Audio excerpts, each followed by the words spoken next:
If everything you knew, if everything you loved,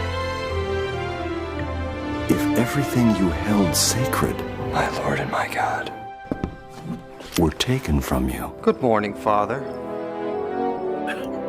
what would you do? Gather the men. A terror is about to be unleashed, gentlemen, the likes of which France has never seen. You cannot make peace with the devil. But how will we possibly defend ourselves? We have no army. Who will help us? They have killed our temporal king, and now they want to kill our heavenly king. Who is worth fighting for, or even dying for, if not him? My sons, the martyrs of old did not die expecting a fleeting victory in this world. They sacrificed their lives, hoping only for eternal victory in the next. Are you willing to do the same? The banners of the king go forth.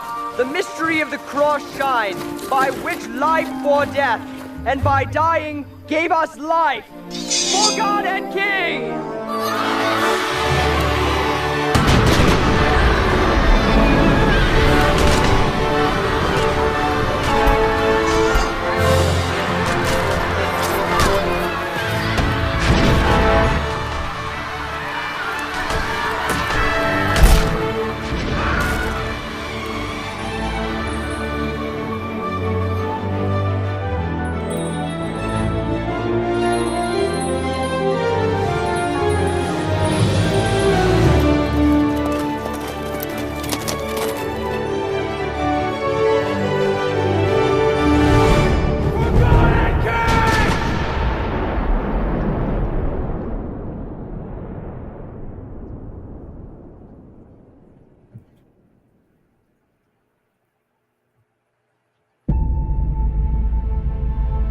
Australia, where the weakness of one nation is bent to the will of another, in a time where the pride of man shuns God in his vain pursuit of personal interest. It is in times such as these that everything changes.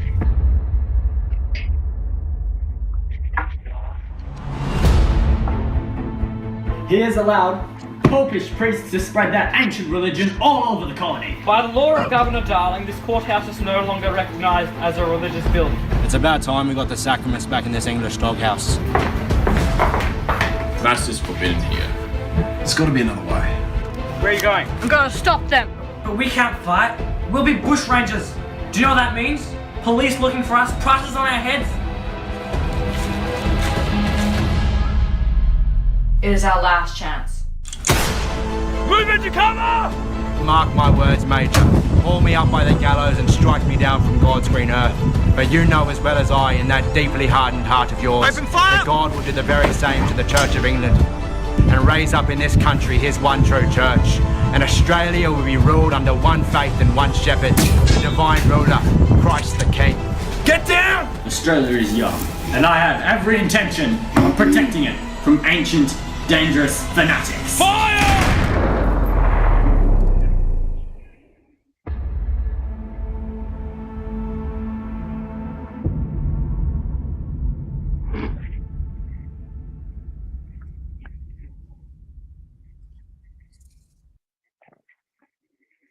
The last to go will see the first three go before her.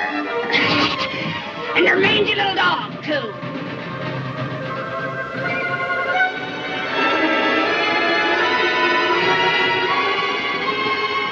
How about a little fire, Scarecrow? It's burning! Go through that water! You cursed brat! Look what you've done! I'm melting! Melting! Oh, what a world! What a world! Who would have thought a good little girl like you could destroy my beautiful wickedness? Ah, look out! Look out! I'm going!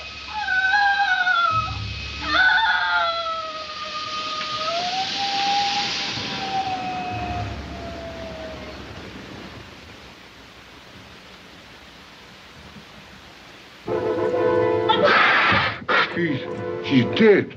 You killed her. I didn't mean to kill her. Really, I didn't. It's just that he was on fire. Hail to Dorothy! The Wicked Witch is dead! Hail! Hail to Dorothy! The Wicked Witch is dead! The broom. May we have it?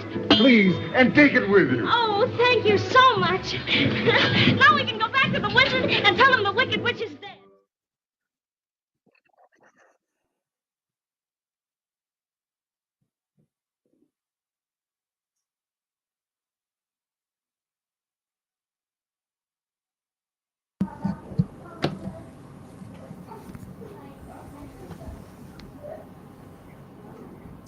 There we go. Now I'm there. Whoa. Okay, unmuted. Yeah, you know what? I still have not mastered this intro. One of these days we're going to get the intro down, and I'll tell you what I had written up for tonight. So basically, this is going to kick off the show. Hollywood's dying with persistent box office bombs, and society turned its collective backs on liberal woke culture. What's going to fill the void? And more importantly, what can we ask Catholics to do to help fill it? So Kevin and Dominic and William join us tonight on The Edge. So let's go ahead and we'll go ahead and get started here, and we'll save the intro for next time. But basically, I wanted to welcome everybody aboard. This tonight is a simulcast with Catholic Family Podcast and the Traditionalists. And we wanted to basically we made the split, and Kevin maybe can talk about this a little bit, but we made the split between Catholic Family Podcast and the Traditionalists, so we could move our more political content off somewhere else. We had a lot of people that just didn't really like the political content there, and wanted to have the ability to be a little bit more free with it.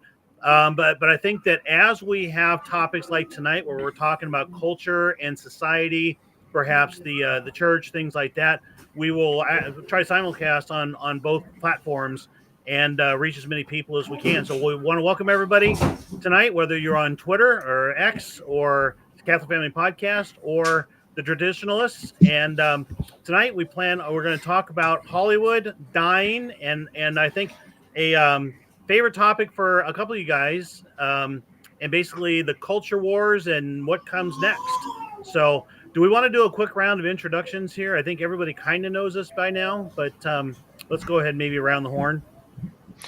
Yeah, okay, I'll start. I'm Kevin. It's 2 a.m. for me, so I'm recording in Germany. So good morning, everyone. Yeah, I'm the founder of these channels, co-founder at least. And yeah, I live in Germany with my wife and 3 kids, who hopefully I don't wake up as I do a podcast, because then I will no longer. I'll be a former podcaster. Minor details. Yeah. Dominic. I am Dominic Davis. I am a traditional Catholic, and the one that's kind of on the edge that tend to take a little bit more of an extreme kind of tinfoil hat view. And I'm excited to talk about what we're doing tonight, but I got to say, I am absolutely illiterate when it comes to the social stuff. So I'm socially retarded. So I'm probably going to take a little bit of a background or kind of a step back a little bit on this particular subject, just because I literally don't know much about it. I'm so unplugged from this stuff that, yeah, I think William, on the other hand, is well, a little bit more to say. Yeah, avid enjoyer of criticizing all things Hollywood and modern entertainment and media in general. So that's a passion topic for me. And otherwise, a proud owner of a cold at the moment. So I might sound a little bit stuffy here and there, but I hope everyone will bear with it. Okay, very good. Well, what we like to do sometimes is I'm going to start with, if I can do this screen share correctly, I'd like to start with a little piece on why Hollywood is dying. This is about a 3-minute piece, and I think that it's well worth a few minutes just to kind of go through. Hollywood, the once unofficial ambassador of American culture, now on the verge of dying. Now, that may sound a bit extreme, but when you look at the numbers, it certainly appears that there is a crisis brewing in Southern California. And while some may blame an unspecified virus that emerged from an unspecified location, I'd argue there's actually a much bigger reason why Hollywood is struggling. And struggling is even being generous. Consider this. Box office bombs have skyrocketed in recent years. Since 2020, at least 22 movies have collectively lost between $2.3 and $2.5 billion. And not only are box office bombs losing more money than ever before, but there's also a lot more of them. Of the top 100 movies of all time that lost the most money, almost half were made just in the previous 10 years. And that's after adjusting for inflation. By almost every metric, Hollywood is falling apart. Theater attendance is down by nearly 50% from 2018 to 2022. Theaters like Cinemark, AMC, and Regal are on the verge of collapse, with the latter's parent company declaring Chapter 11 bankruptcy in September 2022. Studios like Paramount and Universal are releasing fewer movies, and for those that do get released, the last 3 years have seen some of the worst box office performances in over 20 years. And it's not just movie goers, the stock market has also turned on Tinseltown. Entertainment giants like Warner Brothers and Netflix have lost hundreds of billions of dollars in just 1 year. Job cuts are starting to pile up. Disney alone is slashing 7,000 jobs to try and stem the company's growing losses. And even streaming is on the decline. Disney Plus lost over 2.4 million subscribers and more than $1 billion in a single quarter. These trends have translated into a full-blown crisis for Hollywood. So, why are things coming apart so quickly? Decades ago, people used to look up to movie stars like John Wayne as role models. Great storytelling created generations of fans for sagas like Star Wars. And Hollywood seemed genuinely proud of certain fundamental American values like truth, justice, and the American way. But now, Hollywood regularly trashes not just American culture, but Americans themselves.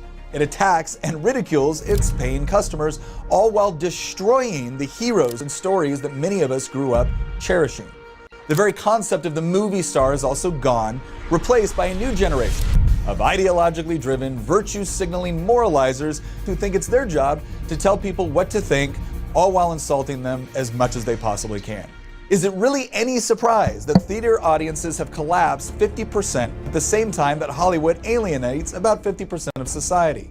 Because for years, people have been trying to signal that Hollywood has lost touch. And long before COVID, they were voting with their time and stopped paying attention. But now, they're voting with their money as well. Because perhaps the biggest lesson Hollywood has forgotten is that in a free market, it's the people that tell you what they like, not the other way around. All right, so good video. Okay, but good place to start there. Hang on. Now I got to turn this thing off.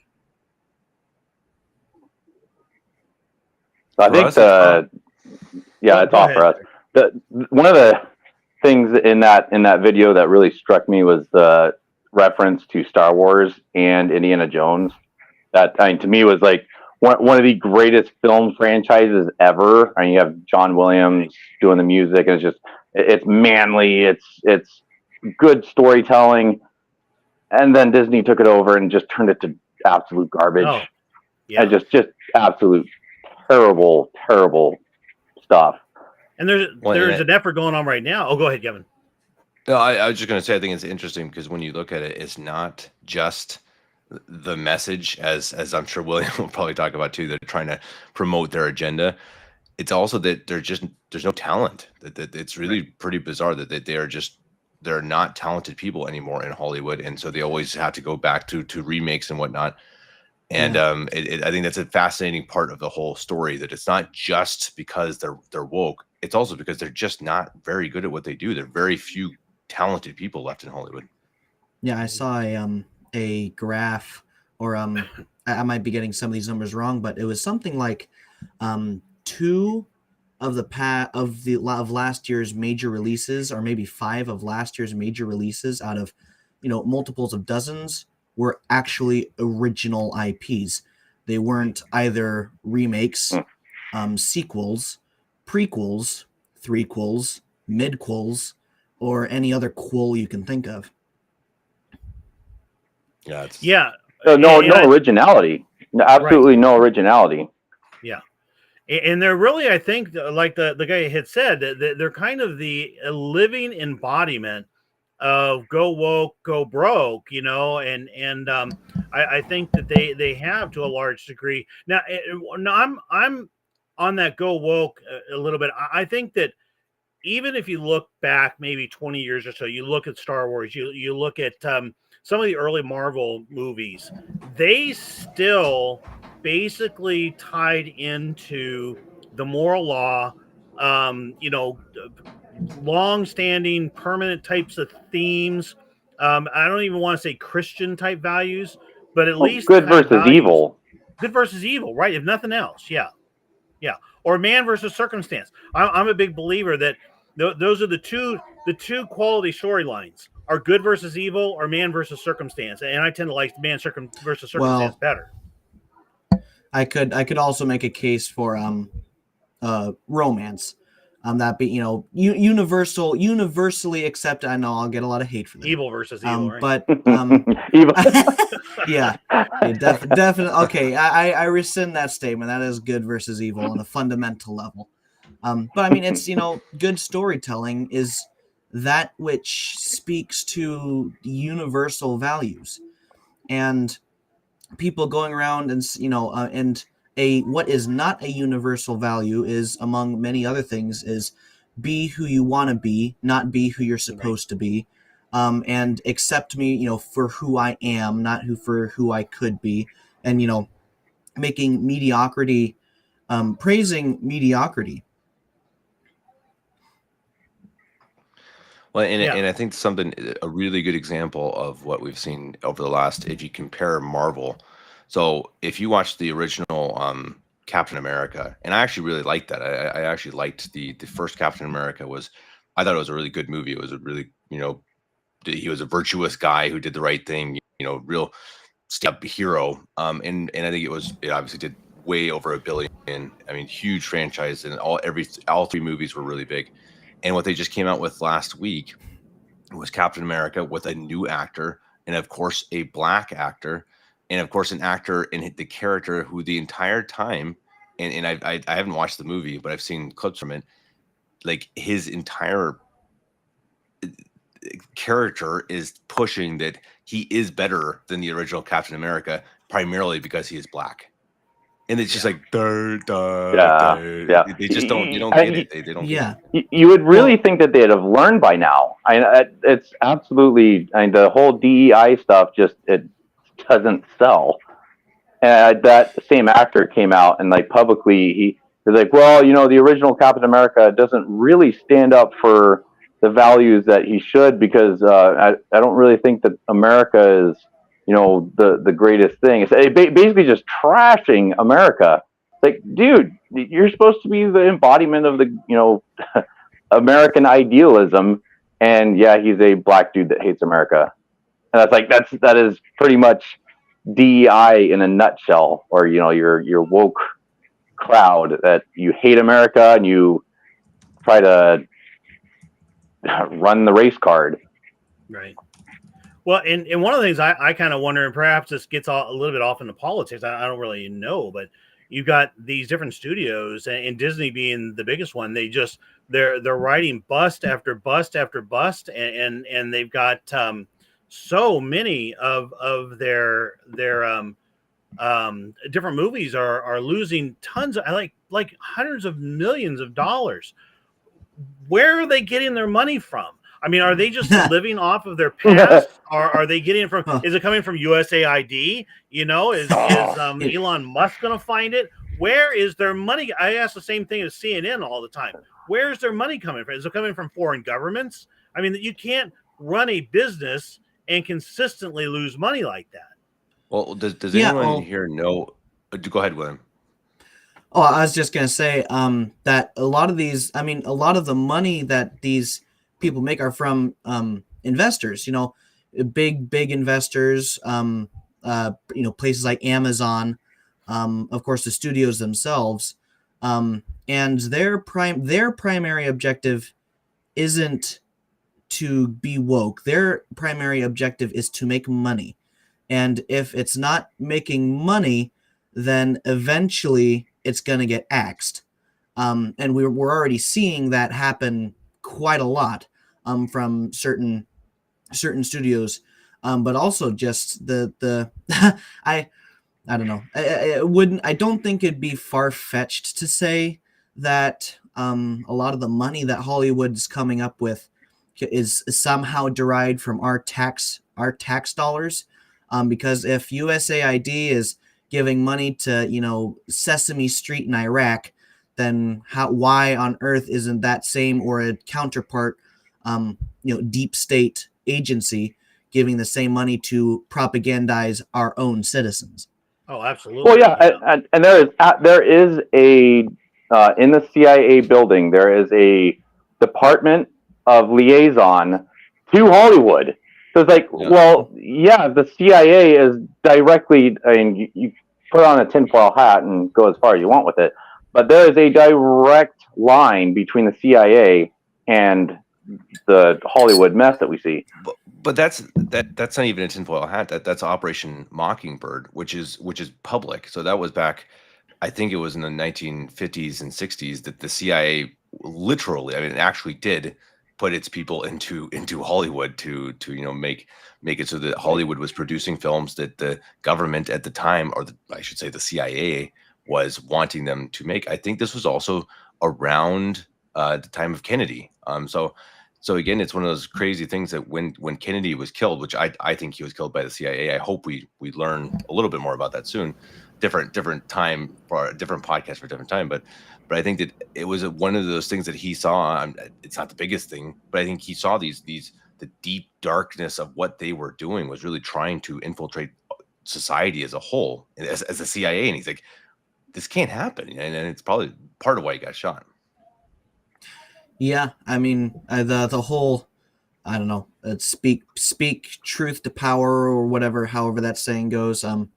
Yeah, the nail that sticks up gets hammered down. I doubt that Kennedy was killed over Hollywood. Not just for Hollywood. But I'm sure there are many different reasons. But I mean, it goes. I mean, ever since then, and increasingly so, Hollywood has,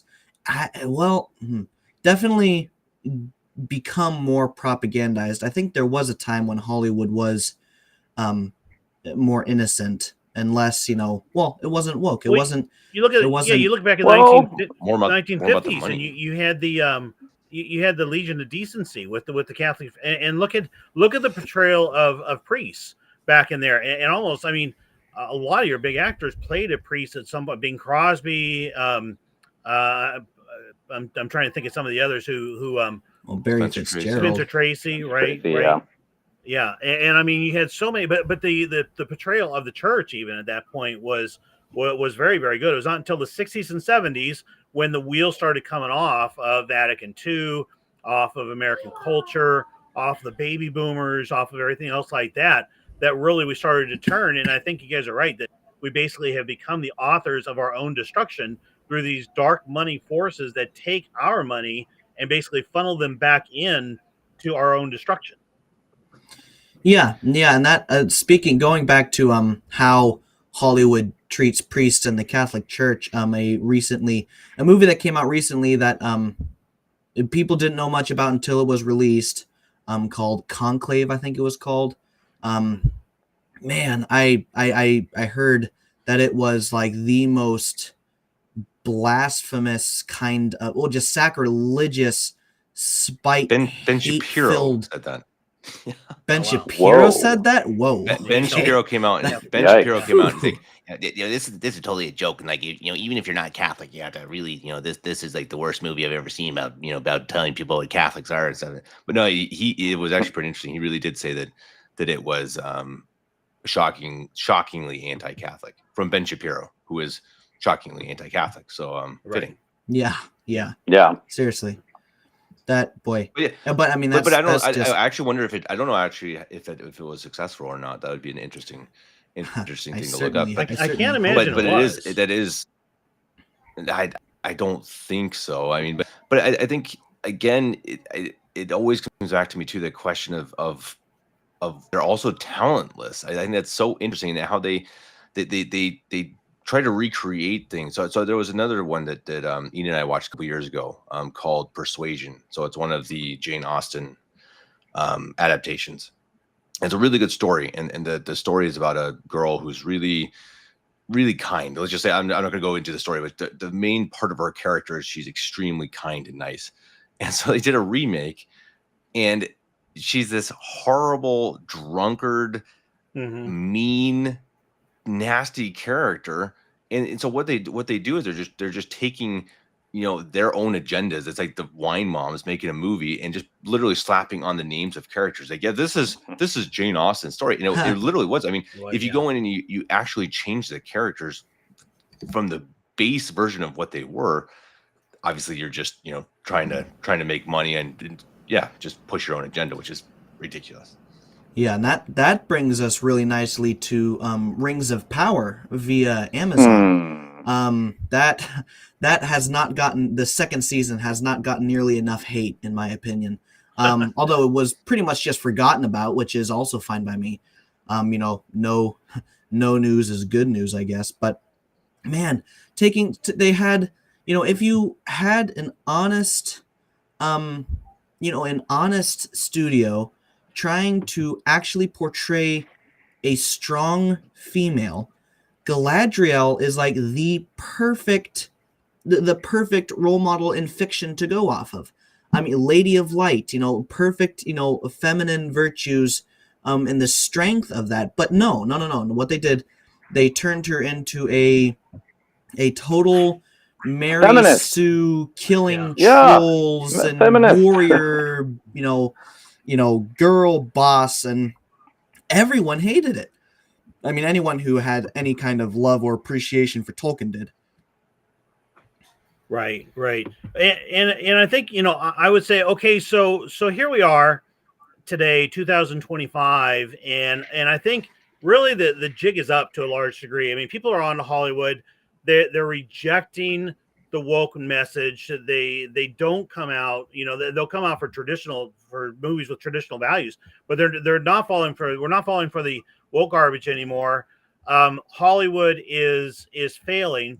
They don't really seem to be getting the message. I mean, just like Democrat Party has lost so much power and is not figuring out what they need to do to turn things around. I don't know that Hollywood really is either. And so now we're at the point where, okay, we may be moving forward with a culture for the first time in my life, first time for sure in you guys' life, with a culture that is kind of Hollywoodless, you know, and Yeah. So what does that, you know, and kind of really the bulk of the discussion that I wanted to have tonight was, what does that mean? When if we evolve beyond Hollywood, we evolve behind the Diddyites and you know, the big captured music rap stuff and all that. Where do we now go with it? Yeah, and I know, William, this is definitely something that interests you a lot.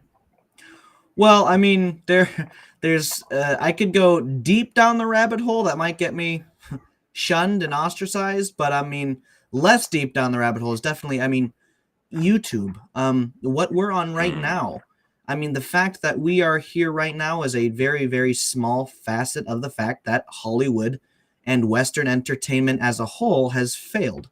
And because it has failed, you know, it left a power vacuum, and places like X and Twitter, X and YouTube, and even Instagram and TikTok have taken its place, and that's where most people of my generation go for their entertainment. I mean, I don't watch Western movies. I don't watch Hollywood. Most news I get from it is from YouTube video breakdowns or YouTube, you know, people spouting to me, you know, why this was garbage and why this was even more garbage. So I mean, I think that goes to with a lot of Gen Z and even more Gen Alpha, is that Hollywood just doesn't have the pull that it did even a decade ago. Yeah. No. Yeah. I think that's absolutely right, and I think that it's funny because the one of the top, maybe the top critic is, he was pulling in, so he was critiquing the Star Wars show one of the new Star Wars shows, which is terrible. And his critiques were getting more views by a lot more views than the actual show. And I think that's pretty interesting. I can't really recommend them, unfortunately, because most of them are they can be pretty raunchy, but it's interesting because I like to watch them because, and as William said, it's funny because I don't even watch these movies, but I think it's interesting because at what is wrong with society and kind of how it's healing. I think that the newer generations, as William said, they actually what they most want is for people to be genuine, to be real. They want actual content. And you know what? I know people plug your ears, some of you people listening, but I think part of that is Donald Trump. I think Trump brought in an era of people being like, wow, this is kind of nice when someone just kind of says what he thinks, you know? He's not this, kind of slimy, smarmy politician. He's just like, and sometimes he says really stupid things. But I think people like, hey, I would actually kind of rather someone who says stupid things, but is himself. And I think that that's really changed culture a lot. Yeah. And that's another name. Another name we like to call out here, and I think we've done it once or twice on the show already, is Joe Rogan.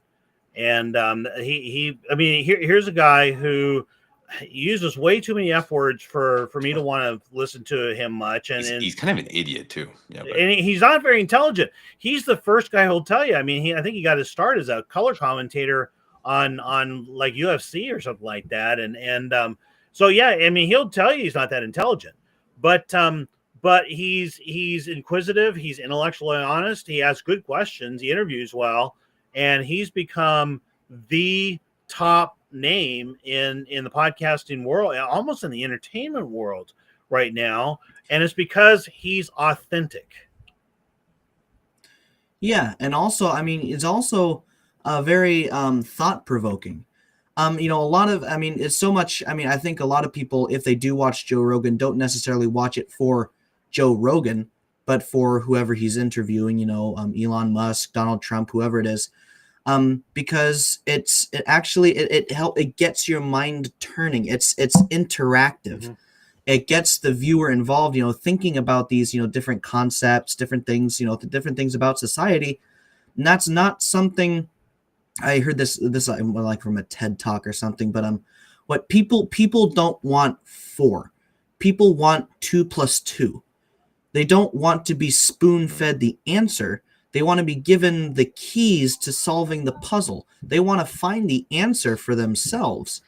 And that's something that that Hollywood has just, they've not only given it up, they have completely gone against that grain. It's like, no, we are going to tell you what to think. We are going to tell you how to think. You don't get to figure out anything for yourself. And if you don't like it, then that's too bad. Well, and again, they're just stupid. I mean, another perfect example is Star Wars. So the newest Star Wars movies, the Star Wars sequels, they had the chance to bring back Han, Luke, and Leia. Anyone who knows Star Wars, I know, again, not everyone likes it, whatever, but they're the main characters, right? That everyone loved them back in the 1970s. They're just some of the most beloved characters of all time. So of course, Disney gets it. They make the movies, and they never once put them all together in a scene. And they turn them, they turn Han into this loser dad. They turn Luke into this like truly loser Jedi. And Leia, of course, is the one who still has it all together.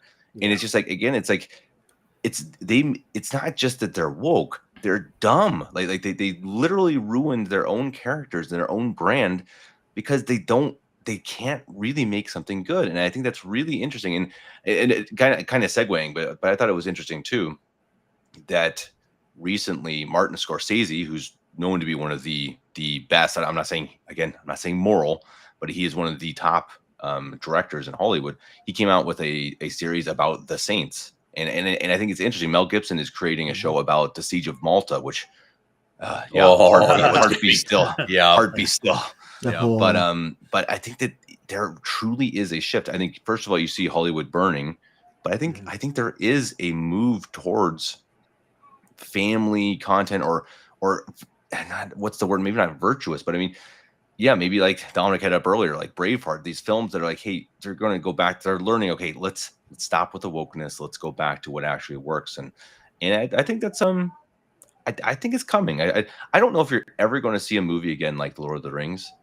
It was partly, and I can tell you why. And I bet you all would agree with me. You will never see Lord of the Rings again because of the Hobbit trilogy. I don't know if you guys would agree with that because they literally they can do too much with tech, and I can tell you it's going to get worse, guys, because it's going to be all AI. I hope that Hollywood bans AI. That's because if not, it's going to turn into mostly AI, which I think is horrible. But still, I've got to say that the Avengers and some of these movies of late in the big blockbusters have really kind of taken AI almost as far as they can take it, because in the sense that you watch, there's some AI that you watch that you can't tell whether it's realistic or not. Okay, well, that's the end point of AI. Once they get there, I guess they can try to go beyond nature or beyond reality or whatever. But basically that's it. And once you get there, then they've got to tell stories. And if they're not telling stories, it doesn't matter how good the AI is. They're gonna, and AI was one of the interesting things. At least I was talking about this the other night, that AI can't. AI will probably never really understand humor, right? And AI probably will never really understand good storytelling in terms of what really gets into our souls. And so, AI has its place, but really, if you think about where we were with AI back with Steven Spielberg and Jurassic Park, that I don't know that we've come that far even since then, but I don't know that there's that much farther to go. Yeah, you compare some of the modern movies that have come out that have like a $3 billion budget that they just blow through, and it's not as good as Jurassic Park. Like it's garbage. Right. That's my point. Lord of the Rings or The Hobbit. It totally changed because of the tech. I do have a soft spot for The Hobbit, but that's not due to the quality of the movies. But yeah, I mean, and regarding Jurassic Park, each movie got worse. It did. Quality wise of the actual the animatronics or the special effects got worse and worse as they progressed until we just had, this last one, Jurassic World, what is it? Dominion, Wakanda Forever, whatever it is. Yeah.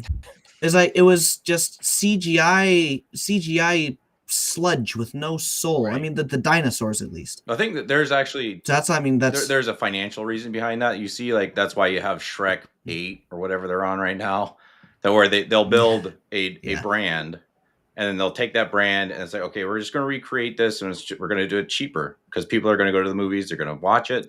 We're just going to do it cheaper, so we're going to put less money into the production, and we might get 75% out, but if we're putting 50% in, that's good profit. So and that's what's interesting right now. Do you know what movies right now are succeeding? There's two genres. This is really interesting: cartoons and horror.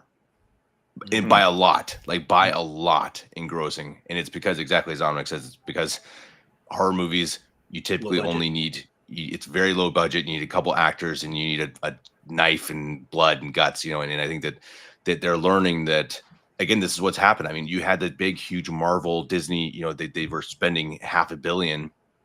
And I think now they've it just doesn't work anymore. I think that the big blockbusters don't exist at the moment. I'm curious if they ever will again. But I think that should be a good thing, because I think what's going to happen is it's going to cut the meat. You're going to have, or cut the fat. You're going to have a lot of things are just never going to be made, which is actually already started to happen. I'm sure William probably listens to these shows. A lot of these shows and movies just get canceled because they're so bad. I think that's going to happen. Yeah. And I hope that they're going to learn that, okay, we just need to go back into good storytelling. And so they actually need to, rather than just make these, big flashy Captain America movies, they need to make just good stories. Yeah, I think that Hollywood got Marvel syndrome, where you started out, Marvel started out pretty good. Captain America, the first Thor, there were some movies that were, because they had good character developments. They had character arcs. It was about the people in the movie, not the circumstances of the movie. And as Marvel progressed and got bigger and bigger and bigger and had more and more people, it suddenly, okay, now it's not just, this guy's life is in danger. Now it's the country's in danger. Now it's the world is in danger. Now it's the universe is in danger. Now it's the multiverse is in danger. And it's not, they spend less and less time focusing on characters. Right. Why should I care about so-and-so if you've given me no reason to care about them other than saying, oh, this made-up world is about to not exist if this doesn't work? It's like, I don't care. You've given me no reason to care. They've just made things. This comment here said it really well. The ooh and ah factor replaced storytelling and character development, and that's why you see a lot of people turning to Eastern entertainment, because while there are certainly problems with Eastern entertainment, they aren't, by and large, they aren't woke, and they still have those. They still try to portray those universal messages that Hollywood just doesn't give a fig about anymore. I think that's why I'm sure talk about.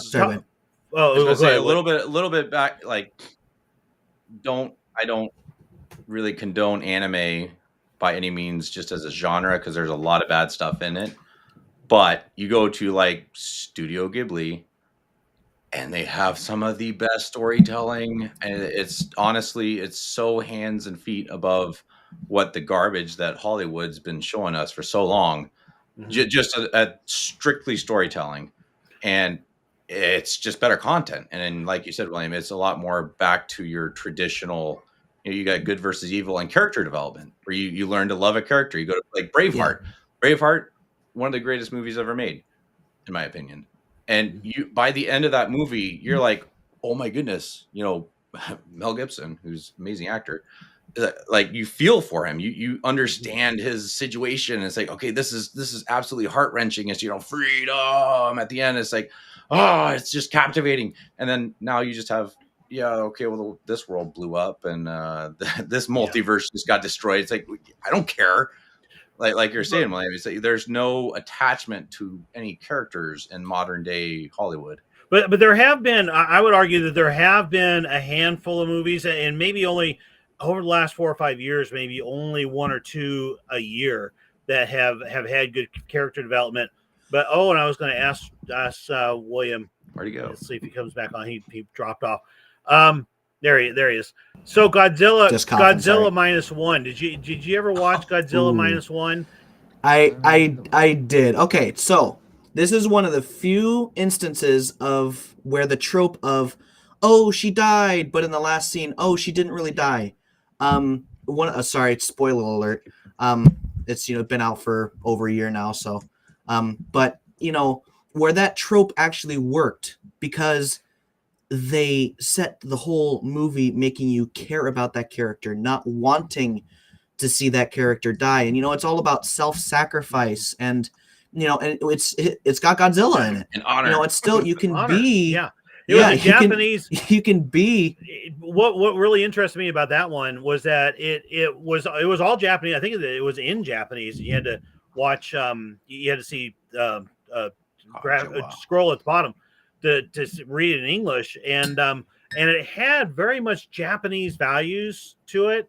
But I think those core Japanese values are kind of rooted in natural law, just like Western values are, and they're big on honor.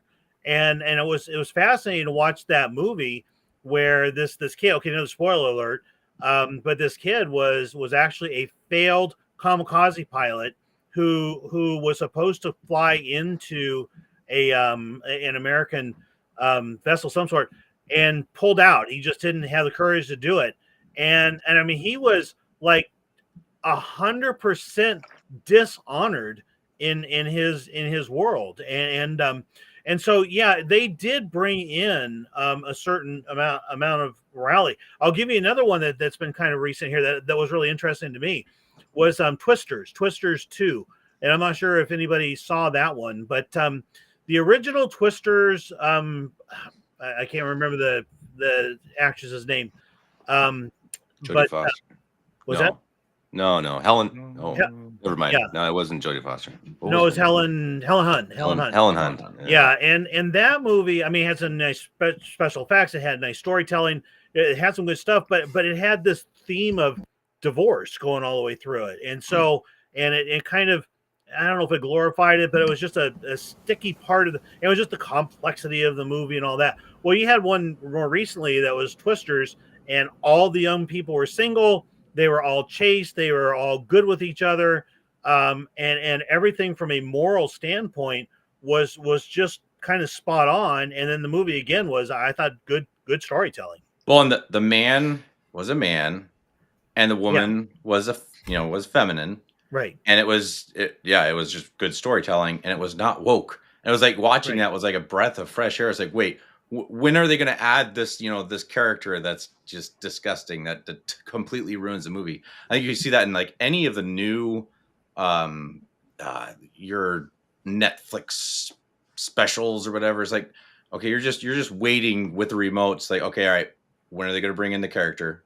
When are they going to do it? Yeah, because they're going to do it, and they always do it. And to watch something that does not have that, it's like, oh my goodness, this is so fresh. It's so good. But tell me, that has to be the CIA or whoever you want to call it. And I think that's a great example that Dad used with the divorce, because if you watch movies from the 1990s, so a good example is You've Got Mail. And that's one that I have fond memories of, the music, the soundtrack, and everything. But as Dad said, the entire premise is based around divorce and remarriage and weird marriages, and there's a ton of these movies back in the day that was always in it. It was always about divorce. It was always bashing the sanctity of marriage.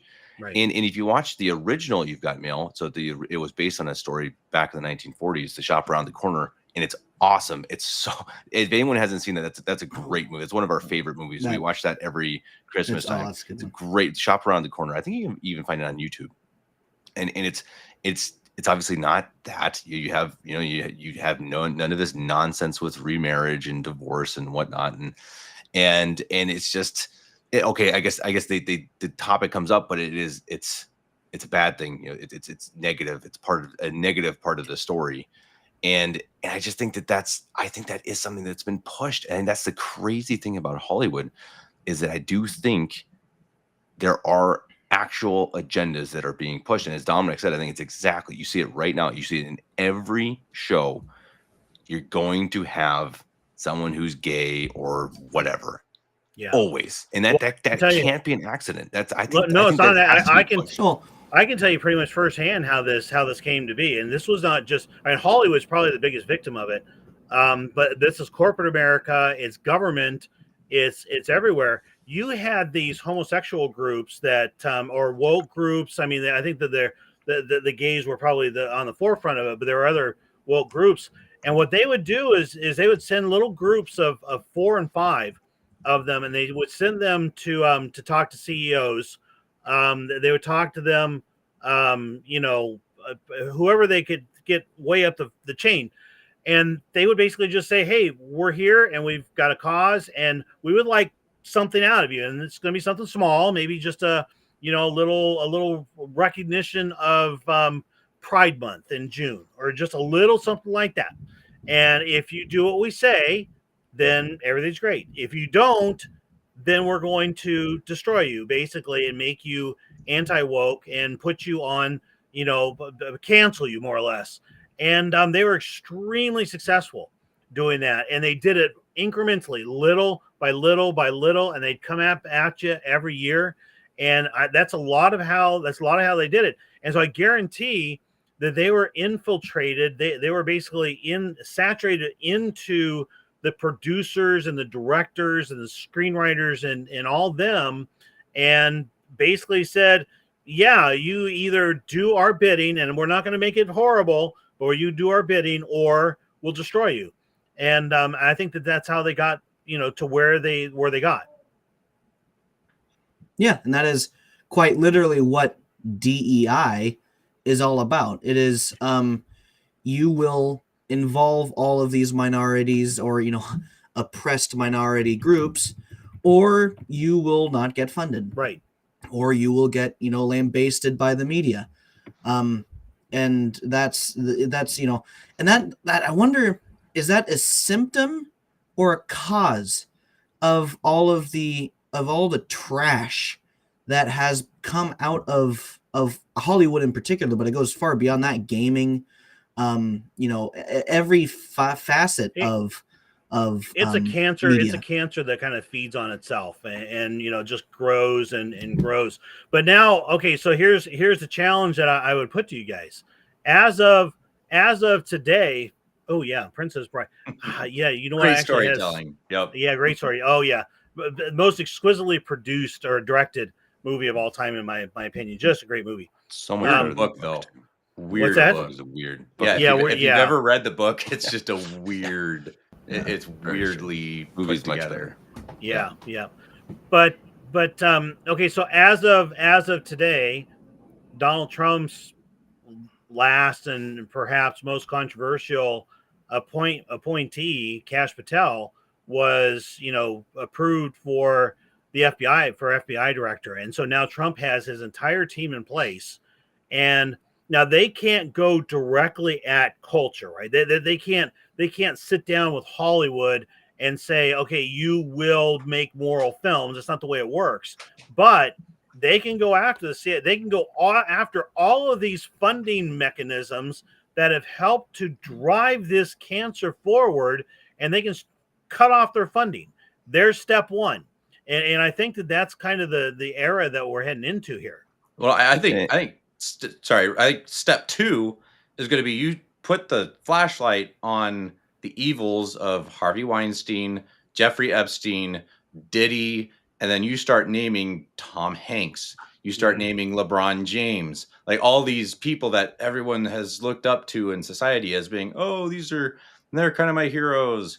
And you actually show them what they've done and then bring legal prosecution against them. That is going to burn Hollywood down to the ground, like immediately. And it's going to be, people will hang these people on the streets and the public, I mean, possibly, maybe, I'm not calling for violence, but the public opinion on Hollywood and the evils of the last 20 years are going to be 100% in people's faces. And I think that Kash Patel is going to be one of the guys that does it. He goes through and is like, okay, all right, we're going to release the Diddy files. We're going to release the Epstein client list, and you're going to see all these people on there, and it's going to blow people's minds. Like, wait, they're part of this stuff. Mm-hmm. And the movies that we've been watching, that we've glorified these people on for so long, it's just, they're terrible, terrible people. Well, I think that is what's going to start kind of the reversal of back to kind of what's going on right now in Eastern entertainment, where you have back to the natural storytelling and better. And like you said, with the money side of it, you kill the money, the CIA or USAID, that they're probably funding all this garbage. Well, then they literally can't make the stuff. So you're going to probably have this wild ebb of any sort of blockbuster films being made just because there's no money in it. So you're going to have, your YouTube stuff and your smaller studios producing really good content. And then that good content is going to become highly sought after and watched, and there's going to be money in it. So I think that the same snowball that has brought us to this point is going to also bring us out of the point. Right. Well, I think it's interesting because Trump also appointed Mel Gibson and a couple others as ambassadors or something to Hollywood. Yeah, I think that's pretty interesting. I think Trump usually has some plan, and it's probably, I think it probably is something that's okay. Tell us, tell us who the goodies are, who the baddies are. But I think it's interesting, and kind of on that topic. I mean, I think that the IVF issue, maybe that's another one we can talk in a different podcast, because it is a big issue, and it's a big mistake big mistake by Trump. Yeah, big mistake. But I think it's just purely ignorance on Trump. So I think it's a really interesting thing that I think you see that they want to promote traditional values. He just doesn't his morality is not reached a point where he even understands what IVF No, actually is. and I'll take a shot. I'll take a little shot here at what I think the morality is of it, because I think in Trump's mind, it's a moral decision. More babies. Yeah, he wants more babies, and those babies that are destroyed as part of the IVF process are not feeling pain, physical pain, and I think that's, and it's wrong. It's a terrible calculus, wrong. right? It's absolutely wrong. But I think that's where he's going with it, and he will get some blowback, and I think he may, maybe he'll abandon it. But guys, this whole Diddy list and the Epstein list, if the lead up to it was correct, this could actually come out tomorrow, literally tomorrow, because they were talking about how it was going to come out more or less the same day that Kash Patel was approved by the Senate, which was today. And the rule of thumb in business, Hollywood, anything like that, when you have bad news to give it out on a Friday, because you got the weekend to digest it all. So yeah, I mean, don't be surprised if this stuff is imminent. And then look, to your point, Dominic, look who's doing well right now in Hollywood. Mel Gibson's doing well. Angel Studios, which has had a number of pretty good hits. They had the Jim Caviezel child trafficking one was their big Sound one. of Freedom.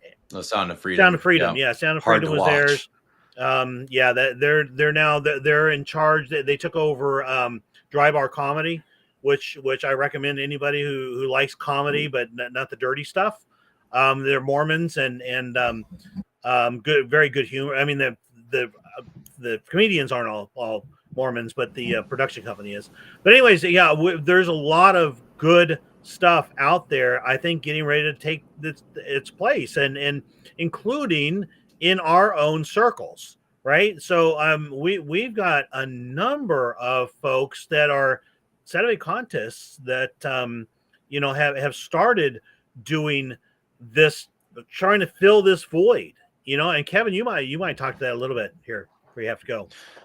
Yeah, I mean, yeah, right. I got to go here in a couple of minutes, but I just did an interview this week with Jude down in Australia, and I really like the look of his movie, and I think that's something that we're going to have to. I mean, obviously, as Jude said in the interview, it's like, they were shooting on it like a 2010 iPhone, so the quality of it's not going to be Hollywood quality, but I think we need to,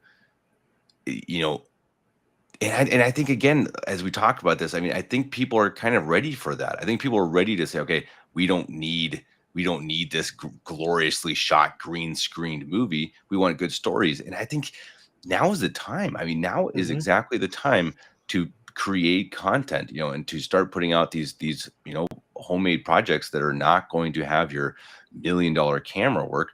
But if you can tell a good, convincing story, people, I think, are going to be much more interested in that. And I think that's a really optimistic thing. And I think on a higher side, you're going to see stuff like from Mel Gibson and whatnot. And I think that's also good. But I think you're totally right, Dad. I think as Hollywood burns, and it's going to burn. I mean, whatever, it's already burning. So I mean, however hard it falls, I think we're going to see, as Dominic said, it could be catastrophic how it falls.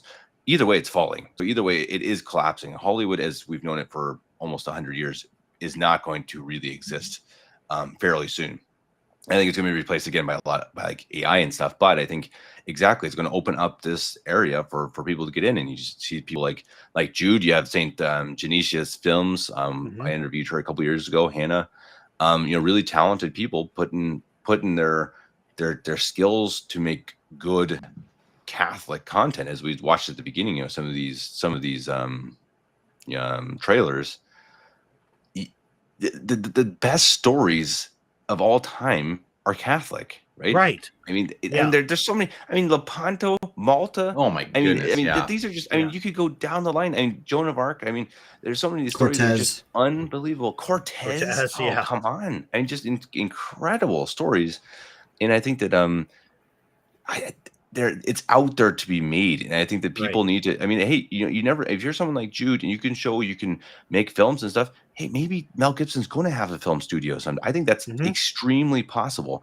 And if society keeps going as it's going, I actually believe talented young Catholics could actually get jobs making movies. I think that's possible. How cool is that? Oh, absolutely. Yeah, and to the point on the stories being Catholic. I mean, obviously a big part of the Dan and Lisa Davis homestead and our day-to-day life is feast day quick takes, and Lisa does a lot of research on that, and she pulls out the story and does amazing jobs of pulling out the stories. But I'll bet at this point I think she's done a little over 100 of them, and there are 30 or 40 movies to be had just in these feast day quick takes. Oh, you go to the English Martyrs. Good grief! The quick take, not so quick take that she did on the English Martyrs was fascinating. And the guy that built all the the priest hide holes, right, brother John or something like that. I don't remember his name. Yeah, but just fascinating storytelling that honestly, I think you could probably blame the JWs in Hollywood that none of this stuff is being put to paper. None of it. I think that's another. Why are there no Crusades movies? Yeah, the first Crusade. That's an incredible movie. Why is there not a Crusade movie? Yeah. Huh? JWs, baby. I think that's where a lot. I think hopefully, God willing, with Trump, it's such a hard take that that there's kind of two different points of view on him. Is that okay? He is 100% for the JWs, or he's absolutely masterminding a plan to get rid of them. Right. And it's who knows? God too willing, early to know for sure. It's too early to know. I think it's neither, but. No, I think it's 100% one or the other. He's just playing them both. Your mother would probably say the same thing. He's playing them both. They're both groups, but I take the extreme side. That's my tinfoil hat that never goes away. I'm more with William here. I think he's pro-Israel because he sees them as a political ally. But I think he doesn't care for their finagling. I do think that I think he's like JFK. I really think, for all of his faults, Trump loves America, and he wants America to be the best version of America it can be. And I think I really think he means it. I think, like JFK was really flawed, but I think he truly loved America and truly wanted to get rid of these deep dark, people. And then obviously got killed for it. But I think though, to take the JWs out of it, I think because you're going to have this hole in filmmaking, I do think you're going to have people like Mel Gibson. Again, he's making his, the series in Malta. I'm telling you, these types of things are going to start popping up. I mean, these conservative groups are going to see there is a hole to be filled, and Gen Z, Gen Alpha, they are more conservative. Especially the men, they're just more conservative. They're going to want content that is. I'm going to tell you right now, William's generation is going to love movies about Crusades. Yeah. And I'll tell you what else they're going to love. I think we're going to see, and this is one of the projects we've wanted to take on for a long time, but realistically, it's not going to happen until after I retire. I don't know much longer that's going to be, but we want to get into a retelling of 20th and 21st century history, because, as I think anybody who is a student of history at all, is that history is written by, you guys can probably all say this, the JWs. Oh, wait. It's the winners of wars. Yeah. Anybody, when you win a war, you that's part of the spoils of war, and that you tell history according to your perspective. And so the Catholic history on things, I mean, just going all the way back to Pope St. Pius X and Our Lady of Fatima and World War I, and how Catholic, how that was basically an attack on the remaining Catholic monarchies and all that. But you got this whole rich history that's being told wrong because the winners of wars, which is not us, has been telling that. I mean, that's another one for William's generation. You're Gen Z, I assume, right? Or are you Gen Alpha? Yeah, I'm Gen Z. I'm Gen Z. Probably about Gen Alpha's got to be what, 10, 11, 2010. Yeah, something like they got to be turning about 15, 16. So I'm Gen Z. Gen Z, okay, but yeah, no, that generation is conservative, and I think not just politically conservative, but hungry for the truth.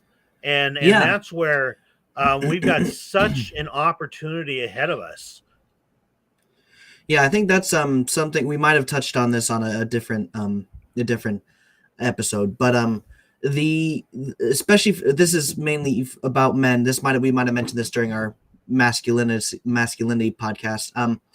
Is that because men have been hammered down so methodically for the past 50 to 100 years, even, but really for the past 50 years, we finally the straw broke the camel's back, and we want change. We don't want to see ourselves being rescued by the princess. We want to be the one rescuing the princess. We want to return to reality, how it is.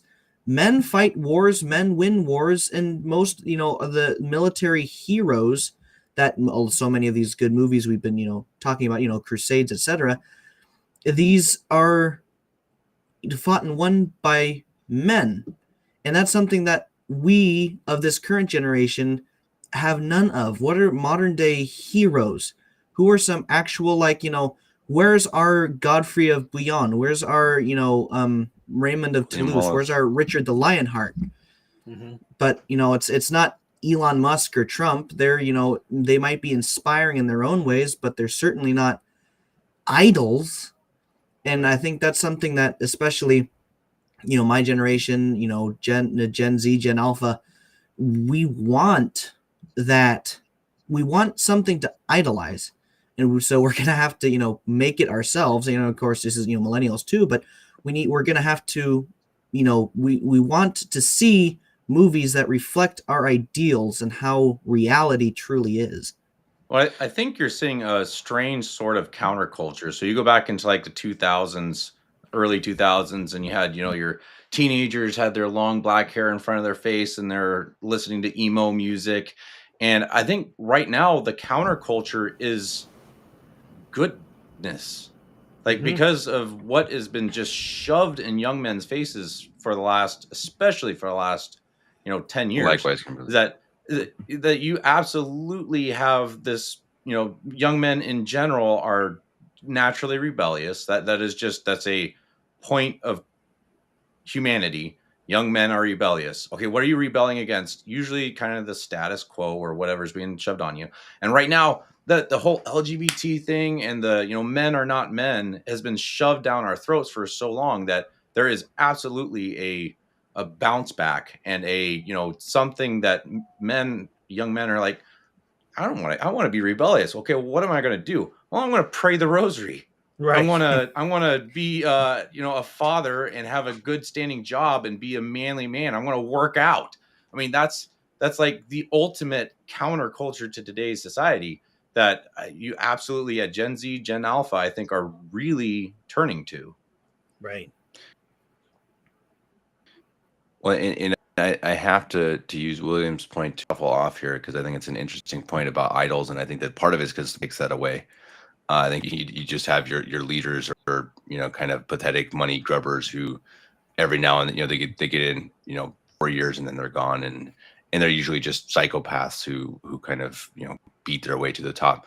But speaking of that, before I go, we're going to go live again. I don't know anybody here, but my other brother Paul is going to join, and some of the other hosts. Nice. We're going to talk about voting. It's going to be spicy. So, guys, be sure to join us.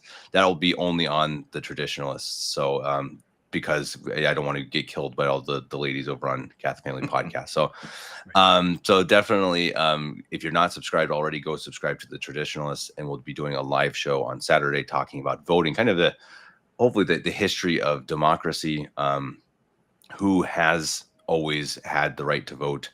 The right to vote, and who does now, and who do we think should? It should be a pretty interesting conversation, pretty spicy. But Dad, Dominic, William, it was fun. I enjoyed it. Yeah, thanks. Definitely enjoyed the conversation, and even though it's 2 a.m., this was definitely a good topic. And 3 a.m. I really appreciate you joining in the middle of the night. Yeah, my pleasure. Get back to bed. I will.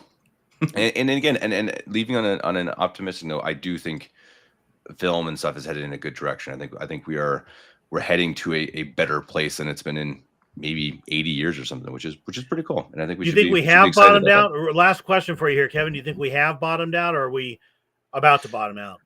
Well, I think, like Dominic said, I think if you actually do get the Epstein list and all this other stuff, that's the bottom. I think then you truly see people actually boycotting Hollywood, and I think boycotting Tom Hanks, etc. I mean, and I think that would probably be the actual rock bottom. But I think it's headed there. I mean, you see. I mean, Marvel's a perfect example. They can't make a hit anymore. Disney they can't make a good movie except for their cartoons, which is really ironic. It's like, well, Disney, maybe you should just go back to making cartoons that everyone can like. You know, pretty shocking idea that. And I think that I think that it is about to hit complete rock bottom, and then it's going to bounce up with new creators, which is hopefully some of our friends. Which is hopefully us, right? Exactly. Yeah, Why not? exactly. Why not be us? Yeah.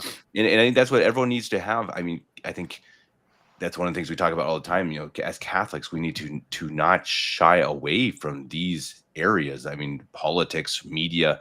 I think we need to be the ones saying, "Hey, we need to fill that hole. If I have a talent, I need to see if there is a hole that I can fill, so that we can actually provide good content and fight these battles, rather than hiding away and being the kind of oh, I'm gonna watch in my little dark corner. I'm not gonna do anything." And I think that time is over, and I think now is the time to make and to create things. And I think it's an exciting new world. So I'll leave you guys on that. What we're trying to do here. Yeah. Right. No, I absolutely appreciate Kevin being on here. That takes some serious guts.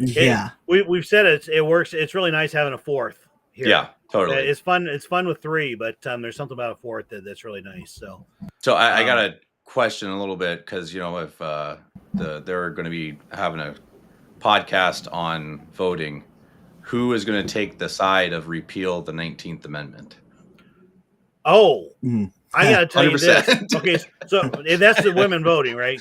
Yeah, it is. Yeah. I'm sorry for all the women out there watching, but I legitimately think that it shouldn't be a thing. It should be landowners. Go back to the Constitution.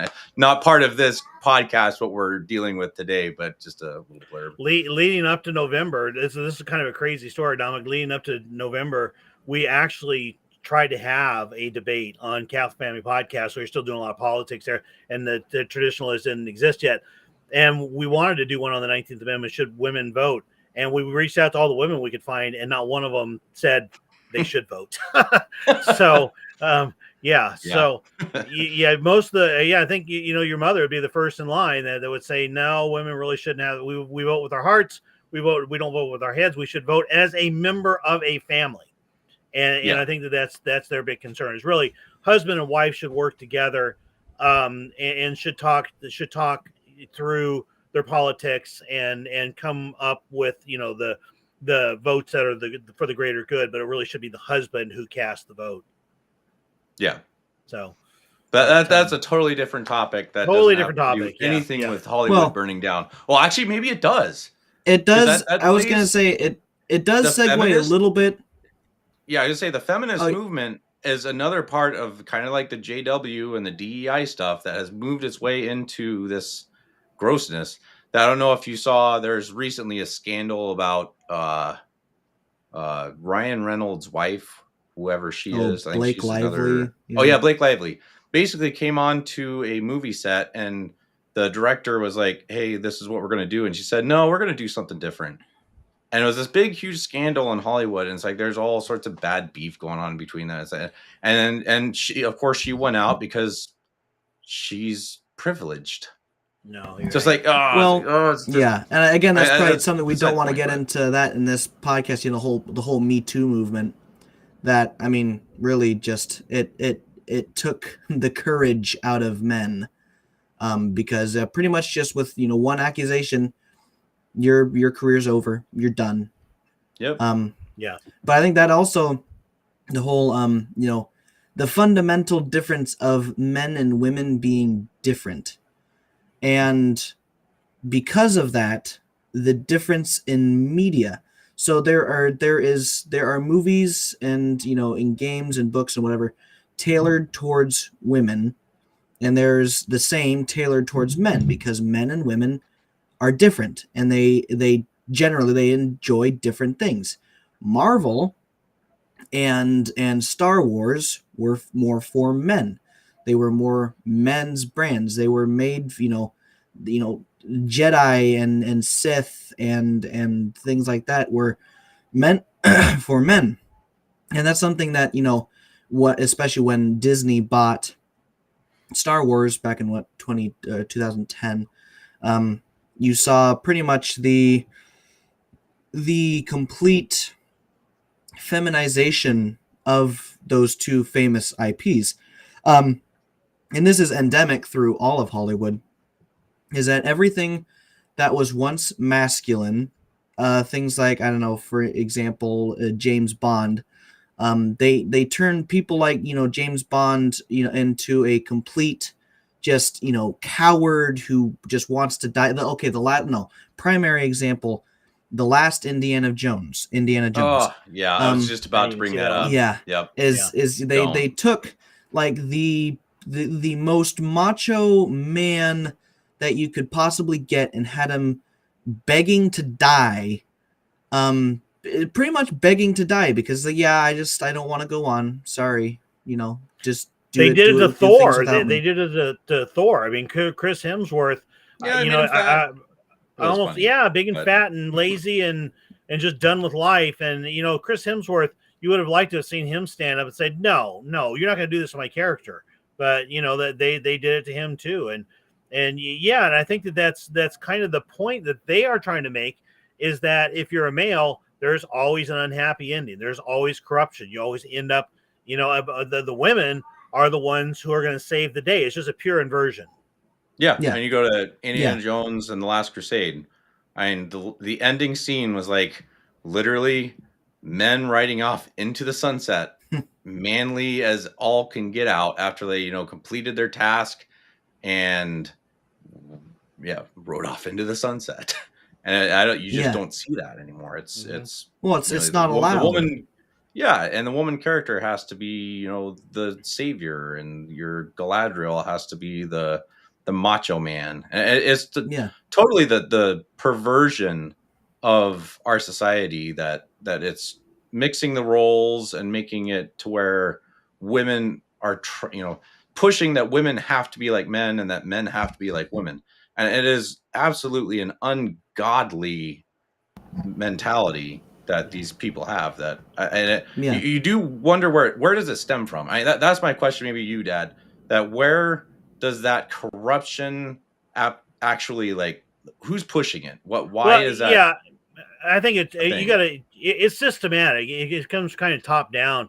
And I'll just start with the Alta Vendita, right? That goes back to the 1800s, and that was the Freemasonic plan to take over the Catholic Church and basically ultimately take over the world. And so it evolved, and basically this group, it was kind of this small group of Masons, wanted to bring down society by corrupting the family. I mean, our Blessed Mother at Fatima warned us that the final war of this time would be, I don't know if it was all humanity or just for this time, would be over the family. And so that this attack's been on for a long time, starting at the top. And then, of course, they get it into the classroom, they get it into film, they get it into politics. They just kind of weasel their way into every different area that they can. And then, little by little, it's been gradual. You saw it in the 1950s and 60s, I think, even with some of this stuff, the modernist footprint of things, even you started to see it in even before Vatican II. It was creeping through. It didn't just start in the 60s, but certainly blossomed then and is kind of taken off unchecked until like Kash Patel got FBI director today, and kind of. As I think that the frog was being boiled, and successfully being boiled. until 2016, until the past couple decades when they turned up the heat too fast. Yeah. Now how much of that do we think? COVID definitely accelerated that. Oh, COVID was huge. Yeah. Kind of here's your Trump 3D chess kind of mentality that they had this thing lined up, and he basically just like pushed everything just over the edge to such a degree that, you had the mandated forced vaccines and the project Warp Speed. Operation Warp Speed, yeah. Or Operation Warp Speed. That was actually him just being like, all right, you guys played your card. Well, guess what? I'm going to make you throw every single one of your trumps out there to, on the table, and then you're done. And then people will have their eyes opened. And then I think that was the major culture shift that has brought what we are seeing today to light. That literally people were just like, whoa, okay. Yeah, like you said, William, the water was simmering for decades, and then they just decided to throw gasoline and light it on fire. Yeah. And you had a lot, if not 50% or more of America, at least, that jumped out of the pot and it's like, whoa, no, we don't want it. We don't want this. This is not good. This is not a wholesome thing that we're witnessing. And we want to have something different. And I think that something different is not Hollywood, and it's not the JW power that we've seen, pushed on us, not the CIA doing their, Operation Mockingbird stuff. That I think that was the turning point as a world that has brought us to where we are today. Yeah, and I think things were building. To 2016, Brexit, Trump's first term, all those kind of things. You had a lot of awakening going on, and it's a quirky thing for me. And COVID, and I agree with everything you're saying. I feel like as we jumped out of the pot and started to look around and realize, okay, there's fire here, but there's also freedom here, and I felt like it was the Dylan Mulvaney Bud Light commercial where mankind said, in America, we said, that's it. That's enough. Yeah. It's over. I don't care how iconic that Bud Light brand is. It's done. And I think to today they're trying to revive it, and they can't revive it. They're never going to win back a big portion of their people. But since then, it's not only been just enough for us to see it and recognize it, to kind of have jumped out of that pot and to look around and see, but now we're galvanized and we realize that we can play offense. Okay. And one of the things I'm seeing, and this is hugely in culture, I think it's related to the Hollywood is dying. Okay. If you go and watch interviews now on CNN and MSNBC, especially you get some of these really sharp guys out there like JD Vance and Miller, his deputy, Stephen Miller, yeah, who was out there today, I think, and some of the others who are just Tom Cotton, who's a senator. There's a number of them, and they are actually starting to treat CNN like a bunch of idiots. Okay, we're on the offensive now, and you saw it today. With Stephen Miller, they're asking. He was at a press conference and he was kind of pinch hitting. I think Carolyn Levitt was there, and he was taking some questions because they were a little bit more advanced. I don't remember exactly what they were on, but basically he said we're going to have to. Yeah, he says to them, okay, we're going to have to do a little bit of a civics lesson here, and he basically goes through. Here's who the president is. Here's why he's elected. Here's how he hires people. Here's why the fourth branch, which is not elected, is wrong, and they don't have any power. And he literally, even his tone, he treated them like children. Like kids, like the uneducated kind of idiots that they are. And I think a lot of these people, I really do believe that most of the people, the pundits and a lot of your reporters, are not actually bad people. And I think that they're very low educate, or they're very low IQ, and they're just towing the line, and they live in a little bubble, right. And they just continually spout back the stuff, and they actually don't understand. They don't know how the country works. They don't know how, like you said, the civics lesson that was given. These people don't understand. They think we live in a democracy. They don't know what that means. But yeah, that's the whole, it's a threat to the democracies. We don't actually live in a democracy. You know that, right? Yeah. And I think that a large part of that is it's the money, whether that comes from USAID, but these absolute unlovable, unwatchable hacks like Caitlin Collins, the one with the lady with the perpetual smug. Yeah. She has an annual salary of $3 million.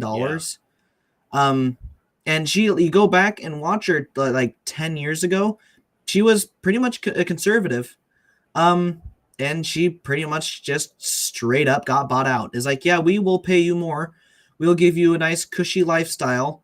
And you will say what we want you to say now. No questions asked. And that is, you get people like Anderson Cooper or, Jim Acosta, these other just absolute wastes of space, getting like $20 to $15 million. What? You know what? When their shows are getting less views than the average like Benny Johnson or Tim Pool, all of them, yeah. And this is crazy. So okay, if you ever watch any of these shows, you watch CNN, you watch MSNBC, you guys know probably full well who 70% of the commercials are from where? Big Pharma. Big Pharma, right? Yeah. And so basically, if you're CNN or you're MSNBC, you're Caitlin Collins, I forget which networks, I think she might be with CNN, wherever she's from, you're getting your money from two places. One's the government, that's drying up. Number two is Big Pharma. Well, Robert F. Kennedy just came out today and said that he's going to push Donald Trump to make Big Pharma direct advertising illegal, like it is in most other countries. In every single country except for us, except for us, and New Zealand, I think is the other one. Yeah, it's like probably Australia. Why is that? I feel like there should be a pretty good reason why every other company or country has outlawed this. Yeah, it's fascism. It's just it's classic fascism, which is where the corporate interests got so powerful that they infiltrated government, and they basically got people into positions of government to make the rules governing themselves. And that's why they've got power unchecked in America. You take that away, and CNN's going to go out of business. MSNBC, most of these. Oh my stars! The View. That's a really good one to talk.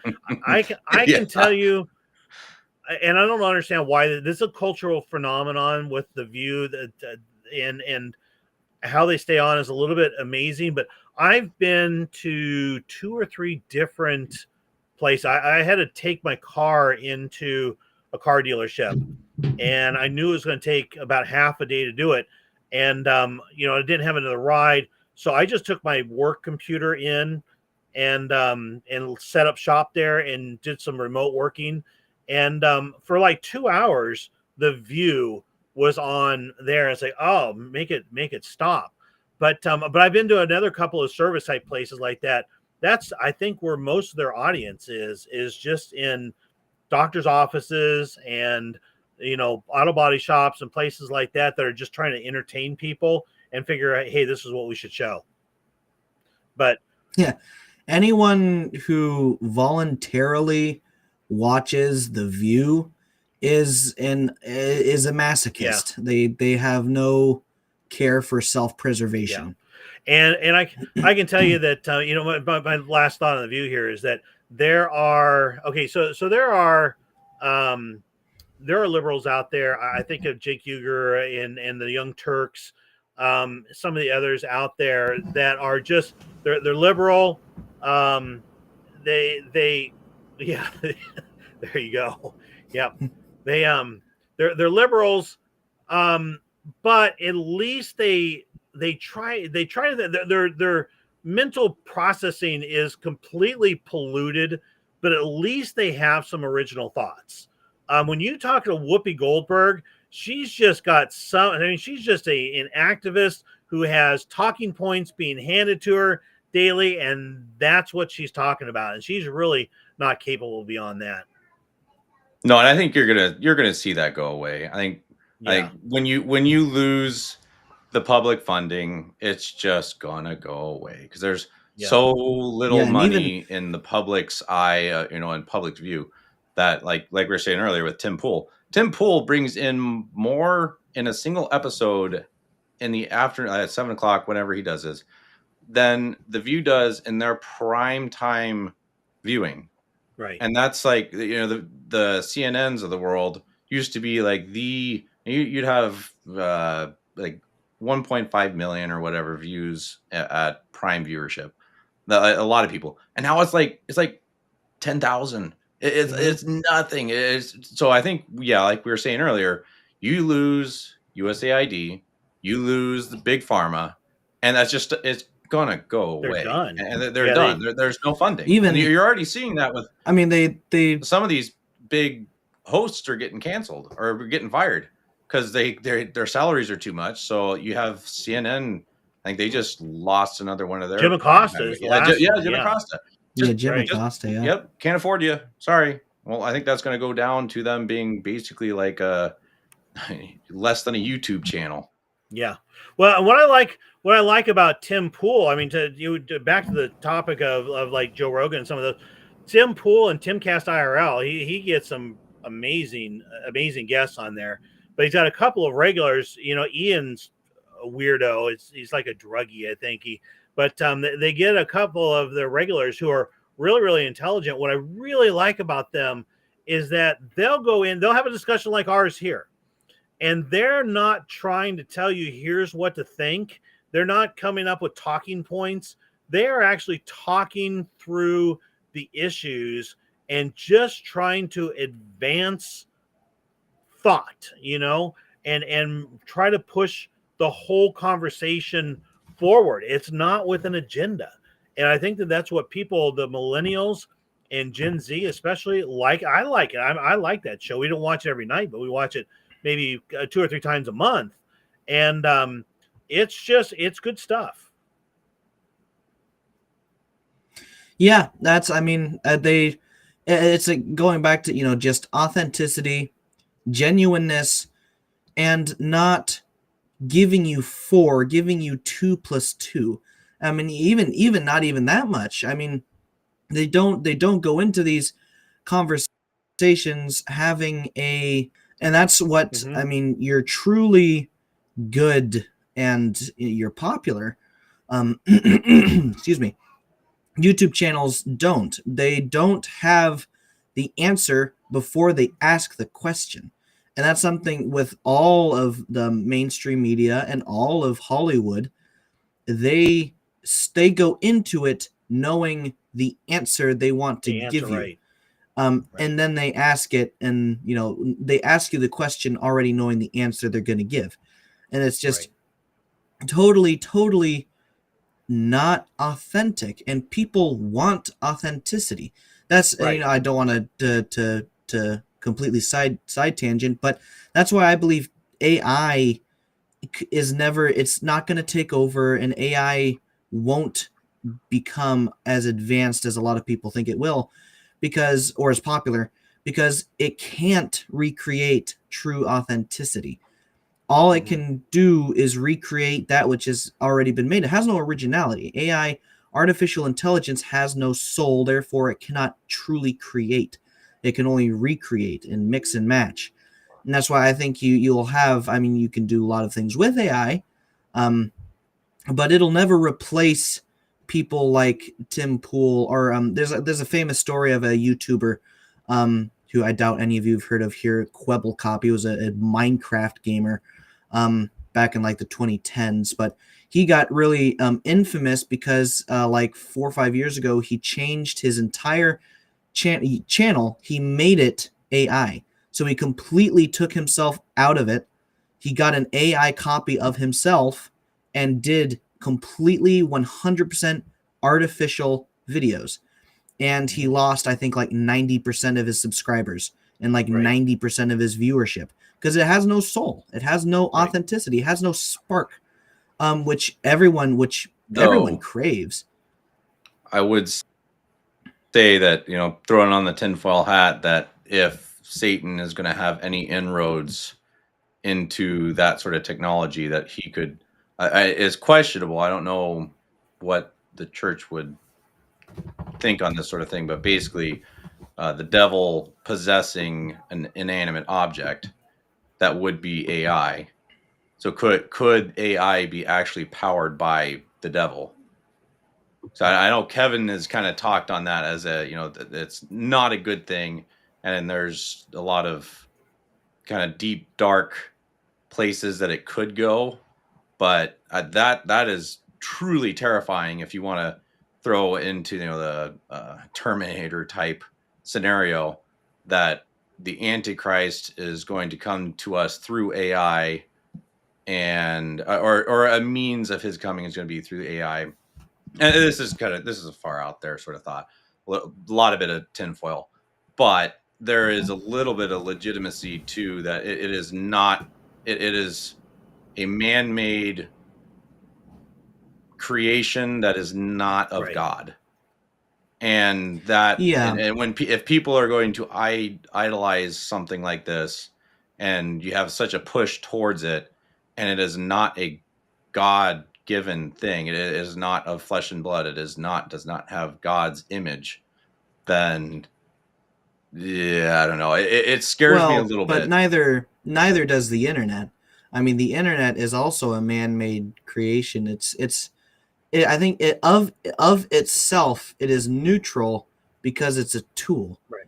It's not the gun isn't evil. It's the person using the gun that is good or evil. I think the same thing can be applied to AI. I'm sure that, the devil can use that gun, but so can we, so can God. And when it comes down to it, maybe the Antichrist comes through AI, or AI hastens his coming or whatever. But I think that in the end, it is a tool that can be used for either good or evil.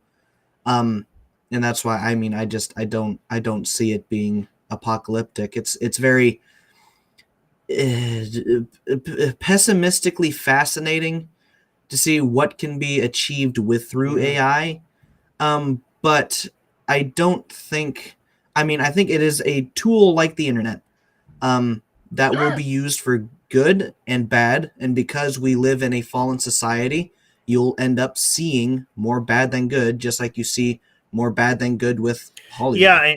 But I think that's a little bit of a difference, though, between our current understanding of AI, and I think so there's a distinction between AI and like general intelligence, or AGI, I think. Artificial general intelligence, and that is what's scary. So AI as a tool, that's fine. It's just algorithmic. It's taken on something that people code it, and it basically just responds to whatever you're asking, or whatever it's coded to do. AGI is where it starts. It creates algorithms on its own, and basically starts operating like a human brain. And the lot of technology coming out lately, like the quantum computing that Microsoft just threw out. I think that was about a month ago. They basically said, "Yeah, we have quantum computing." And it kind of nobody was talking about it, but the quantum computing is a really, really big deal that I don't understand it well enough to describe it. But basically, it takes what our computers do in like ones and zeros, and it does it in like a matrix, and it's like across the multiverse. Yeah, it doesn't even need to be physically. It's wild. And it does what our computers do in, like takes our computer a day to do this algorithm, and it takes this supercomputer like 1 second to do it. Yeah. Which is like, whoa, okay, so you take the artificial intelligence that we have right now, you plug that into a supercomputer, and then what do you get? And then it's when you connect that to the robot dogs. Right. Exactly. Yeah. Well, iRobot is what to worry about. Yeah. Yeah. All right. Okay. Right. I'm a little bit more bought in. So assuming we don't go to that level, though, I know that for us, and you know what, I don't have my graphics here, but the little logo that we put together for this group here, the Traditionalist, was done using AI. It's pretty cool. But the one of the things, as we start to create new content, and we as Catholics, we start to become the content creators out there. I personally think the AI in its current form, more or less, and not the AGI, but the AI as it is today and advanced, is going to be a good help in terms of what helping us to accomplish things. If I'm doing history, and trying to rewrite history, I'm going to need visuals from like all over the world. Okay. And I can maybe, if I'm looking to do a flyover of a castle or something like that, I can maybe use Google Earth to do that. But I think AI is going to do a much better job of it. And so I think as we get into our storytelling, we've got to, like we've been saying all along, we got to focus on the storytelling first. But I think we can use these AI tools as a means of helping visually in terms of what we're doing. Yeah, as a tool. Yeah, I think that like you said, our little logo, which is a little cheesy, needs some fixing up. That's kind of my bad. It's fun to mess around with. Honestly, it is a fun tool, as long as it stays a tool. And so like you said, the AI I think is very useful for content creators. But you go one step beyond AI and go to AGI, then that's when you have the Antichrist. Yeah. Could. Or, bad stuff. Terminator stuff. Bad dogs. Okay, so now we've got I think we got Catholic Family Podcast on here. One of the things where we actually have talked about this a little bit, and I think that we are trying to kind of take this show and format it a little bit more like Timcast IRL. Not with the studio. Eventually, we'd love to have a studio, but we'll never have all of our guests in a studio together. But we would like to go through and have a conversation on, a main conversation of the day. Hollywood's dying, now what? And kind of go through that, and then kind of finish things off with just going through news and talking through the news. I don't know if you guys have any final thoughts on Hollywood is dying, now what? Or if we want to go on to talk about some news. Well, I think I can always go for it, William. Oh, go ahead, William. I can always plug Eastern Entertainment more, and I know that there's already been a video from Catholic Family Podcast on anime and specifically. I know we touched upon that very briefly, but I don't want to get long-winded about that. Well, I think go ahead. I'm curious to hear about it, because when you talk about Hollywood is dying, I mean, anime is a real fascinating area. It is, and it's how quickly, because I mean, love it or hate it, and I know a lot of people hate it, and then a lot of people also love it way more than they should. But manga and anime are very very popular because it contains things that Hollywood doesn't. Character arcs, character development. A lot of the best soundtracks I've heard very recently come from anime. A lot of their visuals are generally very good, although that's a taste thing. Anime also has a lot of problems that Hollywood also has to an extent.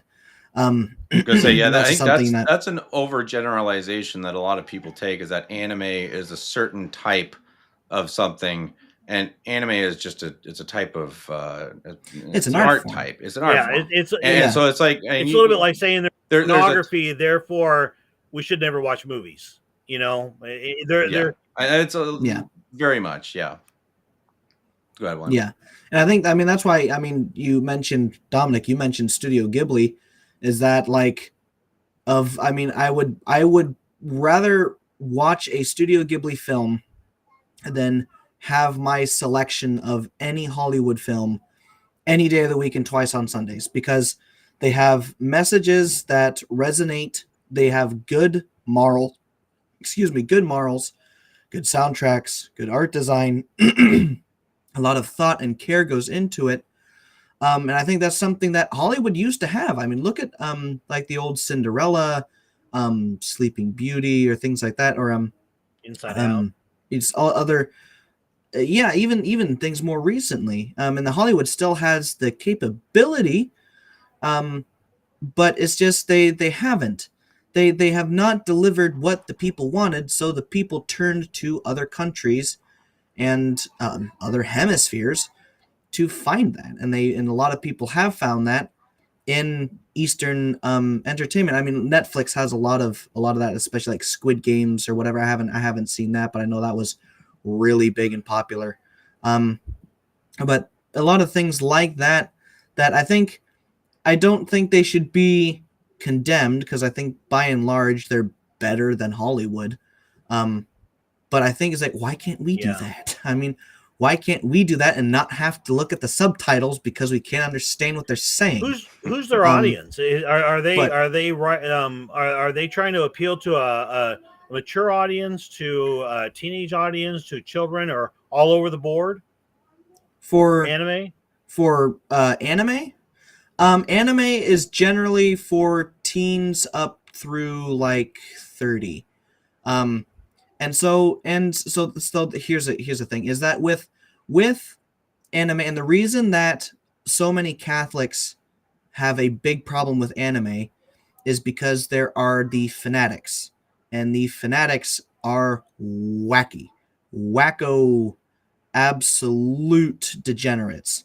And they are a very loud minority that ruins the art form for everyone else. And so that's, but I generally is, and also anime is not made for children like our cartoons are made for children. But especially when there are like Studio Ghibli in particular is much better for children. But I think that's also a disconnect that a lot of people have, is that the target demographic for anime and also manga is young adults, and also just adults. Are they appealing to a longer attention span than we do here in America? Yes, absolutely. I mean, so here's a thing. I heard this a while ago, is that on average, each in Hollywood, a frame does not usually last longer than 8 to 10 seconds. Is that there is a camera shift, there is an angle shift or something every 8 seconds, because that is how long on average the audience's attention span lasts. Like Cocomelon. Yeah, your TikTok doom scrolling. Anime has a lot more lingering shots, and also it takes a lot longer slowly developing things. And of course, I mean, I can't speak for all of anime because I haven't watched all of anime. But because also I know it's an incredibly broad spectrum. But by and large, I think there's definitely needs to be a little bit of an emphasis on that, just for a disclaimer that we're talking broad spectrum, and there, like I said it earlier, that there's bad. Don't go out and just Google anime, because you're going to come up with the wackos that William's warning you about, and it's like, whoa, what were these guys talking about? Yeah, we do not. I personally enjoy anime more than I enjoy Hollywood. Just from what I've seen. Then again, I will not go out and say I endorse anime, because I would say it's about 70% bad, 30% good. And I would say that Hollywood is about 90% bad and 10% good. I think that's probably being a bit generous. I'll tell you what. Is just because here's an interesting thing that we go through. We have the grandchildren over sometimes, and they don't watch a lot of TV, but we'll let them watch a little bit of TV, and they want to watch Mickey Mouse. Okay, so we go to YouTube and we pop in Mickey Mouse, and you got the classic Mickey Mouse where the artistry was good, the storytelling was pretty good, you actually had some real art going on there. And then you've got this new brand, and this is like post Mickey Mouse Club. You've got this new stuff that looks like it's AI, and it's absolutely horrible. There's no artistry to it. It's frenetic. It's frenetic. There's no storylines. And to your point, William, on 8 seconds, I'm not even sure they made. They're like cutting frames every 3 or 4 seconds, and the backgrounds are all like solid colors, and the characters are solid colors, and I mean, it's absolutely just atrocious. And I guess it's probably Disney Studios saying, hey, let's cash in on the Disney brand, and we'll bring in some AI. We'll put out some stuff that's super, super cheap, no effort into it, and we'll make some money off of it. Yeah. I have said that for a long time, that Mickey Mouse Clubhouse is the Vatican II of cartoons. Yeah. An absolute shell. And it's just disgusting. It's not what it's supposed to be. And also it's just and also you get this so much with especially cartoons, is that they just expect you to be dumb. They don't challenge you at all. That's something, and this is not a movie, but Calvin and Hobbes. I grew up reading Calvin and Hobbes. I learned a lot more vocabulary from Calvin and Hobbes than I did from almost any other singular source. And it's challenging, and it develops. It helps develop. It is less passive, and something like Mickey Mouse. And Cocomelon, for anyone who knows, it's the absolute worst, like objectively, is that it is 100% passive. You are not expected to gain anything out of it. You do not get anything out of it, and it is literally, you go from moment to moment, and then you finish it, you've gained nothing. Absolutely nothing. Yeah. Real quick, I got to plug this in, and Dominic, you are so far off the edge with this one. This is not cool. We don't accept this kind of content on our channel. So but please, how many? You got to ask the question: Clubhouse. how many people watching this show are going to go to bed tonight with the hot dog song on With their that brain? Well, now I'm going to have that stuck in my head. Dominic, no. Ruining our evening. Yeah, that's pretty funny. But yeah, it's I think as we start to kind of wrap up here, and we're looking forward, you can see that the art of the future, however it's built, with a little bit of AI built in or whatever, it's going to be based on storytelling. It's going to be based on authenticity. We want authenticity. And I think that we're going to want long attention spans. There's a lot.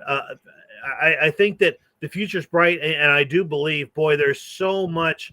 We've got these movie makers that we talked about early, and if you watch this show, if you didn't watch the lead in to the show, the first we played 2 movies. The first one was the Attack of the Vendees. I forget. War of the Vendée. War of the Vendees. Yeah. Vendées. Okay. Yeah. And that was an independent filmmaker. I think Cine Contest, if I'm not mistaken. Although the movie's 10 years old, and it was their trailer, and it was well done. The dad was a professional producer, and basically put these kids together to make a movie, and it's compelling. It's a good movie. And then we'll see if we can try to maybe put the link in the show notes here. And then the other one was the one that Kevin was talking about, the interview with the folks in Australia. And it was just the prologue to that, and another one that's just really really well done. But again, they're taking real life stories and they're bringing them to life, and I feel like that's where our opportunity is, guys. Seriously. Well, I got to throw in real quick too on that same note that Baron and Luthien by the great Kosovich family was actually pretty good. It was entertaining. We rented out a theater in Colorado and had a big old group watch it in a theater, and it was such a good time. It was a lot of fun. But that alternative art, or that alternative to Hollywood. So I think that like what we do on these podcasts are really good, and the Catholic Family Podcast has so much great good content. But I think that there's a part of humanity that wants entertainment and a good story and good visuals. Is the whole people are pulled towards the circus, and we need to have that alternative to Hollywood that is as compelling and more compelling than Hollywood. That I think that comes from us. That comes from we have to be the content creators, and we have to really push and support the alternative stuff. So if that means boycotting all of Hollywood, I say good on you. Do it. I mean, don't ever go to the theaters again. Good on you. Do it. Unless it's a actual legitimately good film or something that's wholesome. But I didn't watch the last 2 or 3 Avengers movies or it's just like don't give them your money.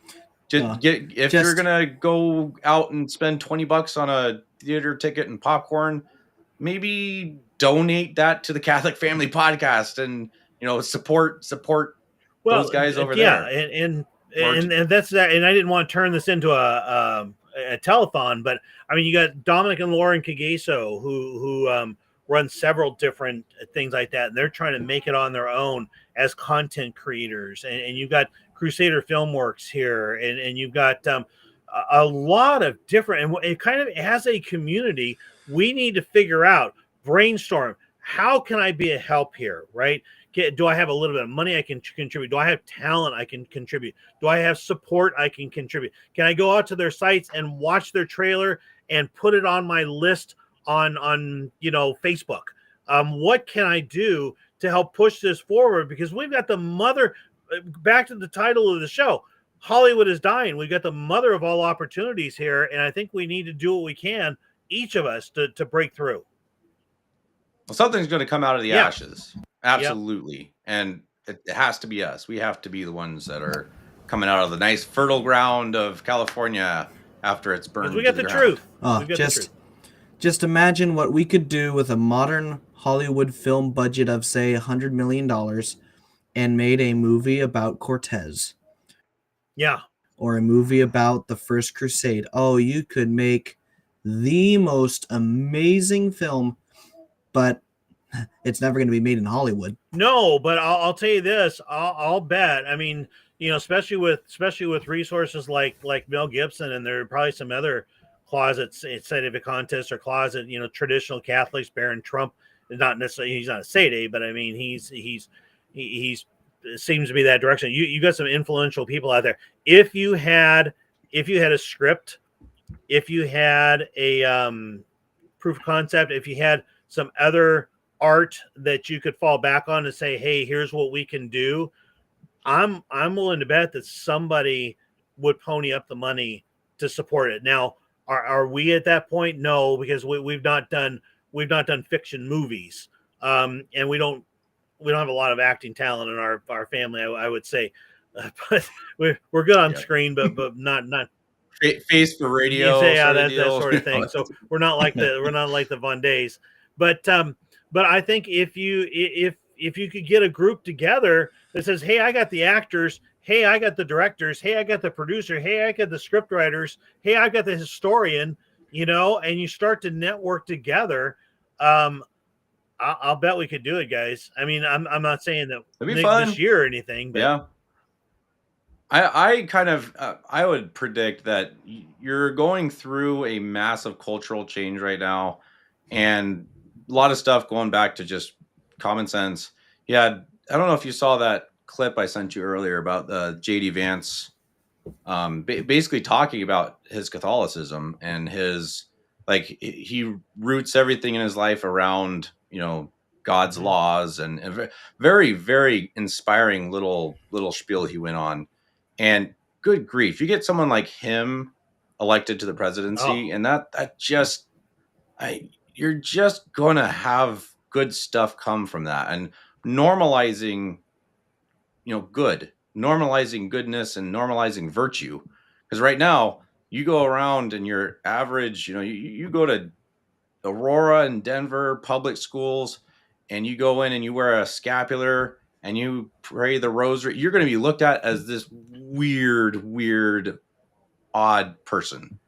I think that culture, just the general shift is happening right now, that people are, it's not weird anymore. Right. It's sought after. It's normalizing the virtue. Yeah, let me see real quick here while we're talking. Let me see if I can get that up with Yeah, that would be a pretty decent way to kind of sort of wrap things up. Yeah. And obviously on our channel and on our channels, there we go. Man, he died and he raised himself from the dead. That is the fundamental tenet of the Christian faith, and I think so much flows from that. And I think one lesson that flows from that is that we shouldn't fear death. Of course, death is a very bad thing, but there are much more terrible things than just losing one's life, and importantly, you could lose one's soul. And I think whether it's fighting for the unborn or fighting for peace and security for our citizens, I want us to be the kind of society where my kids can grow up to be virtuous young people, can be good young Christians, of course, because that's what I'm trying to raise them to be, and that's what our public policy is trying to do. Creating the space where moms and dads can raise their children in their faith to become good young people who believe the things that I do. That is what I'm trying to create, is the space for you, of course, to raise your children as you see fit, but the space for me to raise my kids to be the kind of young people that I think they ought to be. And the other thing that I take from it, Mercedes, is if you look at the long history of the Christian faith, we've been around for about 2,000 years now, give or take a few years, and there have been really dark times in the history of the Christian faith. There have been really good times in the history of the Christian faith. And I just try to remind myself that we put our faith in God above, we put our faith in the grace of God, and we try the best to do His will, and we don't worry so much about whether we're going to have earthly rewards. We worry about whether we're doing right by God Almighty above. That's what I try to do, and that's how I try to run my life in public. I mean, that's just talk about a good message. Yeah, to the have good in the message, Oval Office. and that's a great message. That's it. And yeah, and guess where? I mean, granted, we get these Protestant groups, we got Nosordo groups, and a lot of them will echo that message, but nowhere is it as potent as it is with the traditional Catholic. Those of us who have the grace of the true sacraments, and I think we strive for these things, and we try to shine our light to others, and do God's will. And I think we can definitely make the world a better place. So, last thoughts, guys? I want to comment real quick on J.D. Vance that he is not a traditional Catholic, but I think he is a very well-meaning Novus Ordo, and he does have a Hindu wife, I believe, and I'm not entirely sure what that's all about, but he is on the right path, I'd say, and holds some really, really good views. And I absolutely would suggest and tell everybody to pray for him. There's pray for all your public leaders. But that's kind of, sorry, that's my last thought on that segment. William? Yeah, I mean, I was gonna comment on the same thing. Is that yeah, I mean, that's as far as being in Novus Ordo, is that indifferentism was pretty much the first heresy really taught by the Novus Ordo, and so they that's something that only people who are really paying attention will be able to will know the difference. Because I mean, I haven't seen JD Vance praying with his Hindu wife. I know that the church very much frowns on mixed marriages, but it does not ban them. And even if that's the case, he's not a Sede Vacantist Catholic. But then again, we can't judge his Catholicity because he has been led astray through no fault of his own. That's something I've heard from, I think, Father Benedict, is that or maybe not Father Benedict, from someone else, but is that there are many Novus Ordos who are probably, in God's eyes, true Catholics, because through no fault of their own, they have been led astray, and they are still trying to live the Catholic faith as it is being taught to them, but they have been deceived. And so I'm not going to judge JD Vance for propounding some of the false teachings of the Novus Ordo. Of course, I'm not going to celebrate him for it, but I definitely celebrate him for the good things he says. Like, I don't really care, Margaret. Right. He's blistered. That is a quote that I will take to the grave with me. Well, you gotta take the win when you can get the win. He's blistered his own bishops, and and the Pope, or I shouldn't say the Pope and Francis. So I'm going to go ahead and finish here. I'm going to bring us something. Dominic, I think, is trying to make up for the hot dog song comment here, and with a really good suggestion. She says we should all agree to cancel one or more of the many subscription services we pay for, because we all do, and put that extra money towards our favorite Catholic content creators. And that's something that maybe even as we get up on Lent here, I think I'm going to have to suggest this to Kevin, and maybe see if we can even put a show out on it. I think we would probably, if we're going to really push something like this, we'll exempt ourselves. Our group here, we don't even have a Patreon. Catholic Family Podcast, can always use the help. But if we're going to be pushing something like this, I think what we would probably do is get a list of creators and say, okay, we're pushing this. Don't look at us. Look at these other creators, and absolutely do this. And if we can get 100 of us out of we have 13,000 subscribers, guys, with Catholic Family Podcast. We get 100 of us to do this. It would be phenomenal benefit for somebody out there. So yeah, that's a great suggestion. A great thought to finish up on. I hope everybody has enjoyed the show tonight.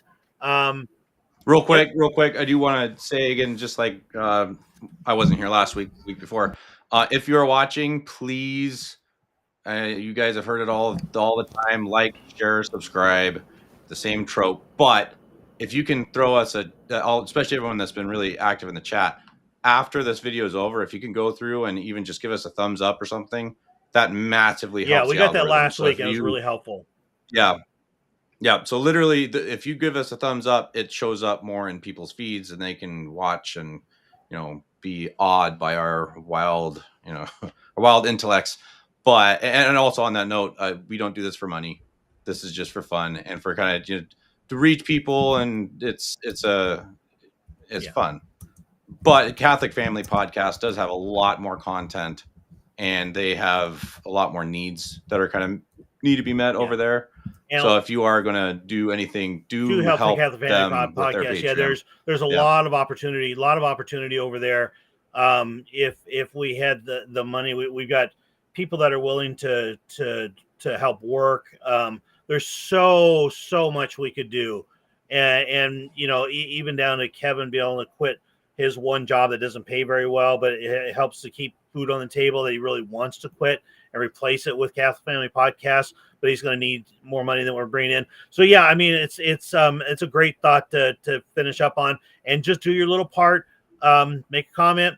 The comments here in the comment section have been great, and we really, really appreciate it. And guys, until next week. Oh, and if you've got any ideas for show, I can tell you real quickly how this actually goes. We finish up this show on Thursday night, and Friday night we just kind of get away from it and see how everything went. And then by Saturday or Sunday, we're starting to queue up another topic, trying to keep it current and topical.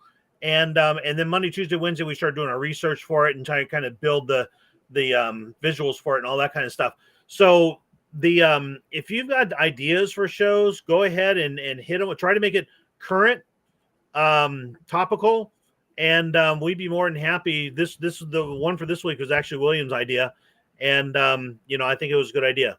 So until next week, topical and on the edge. All right, we're out. Thanks everybody. God bless.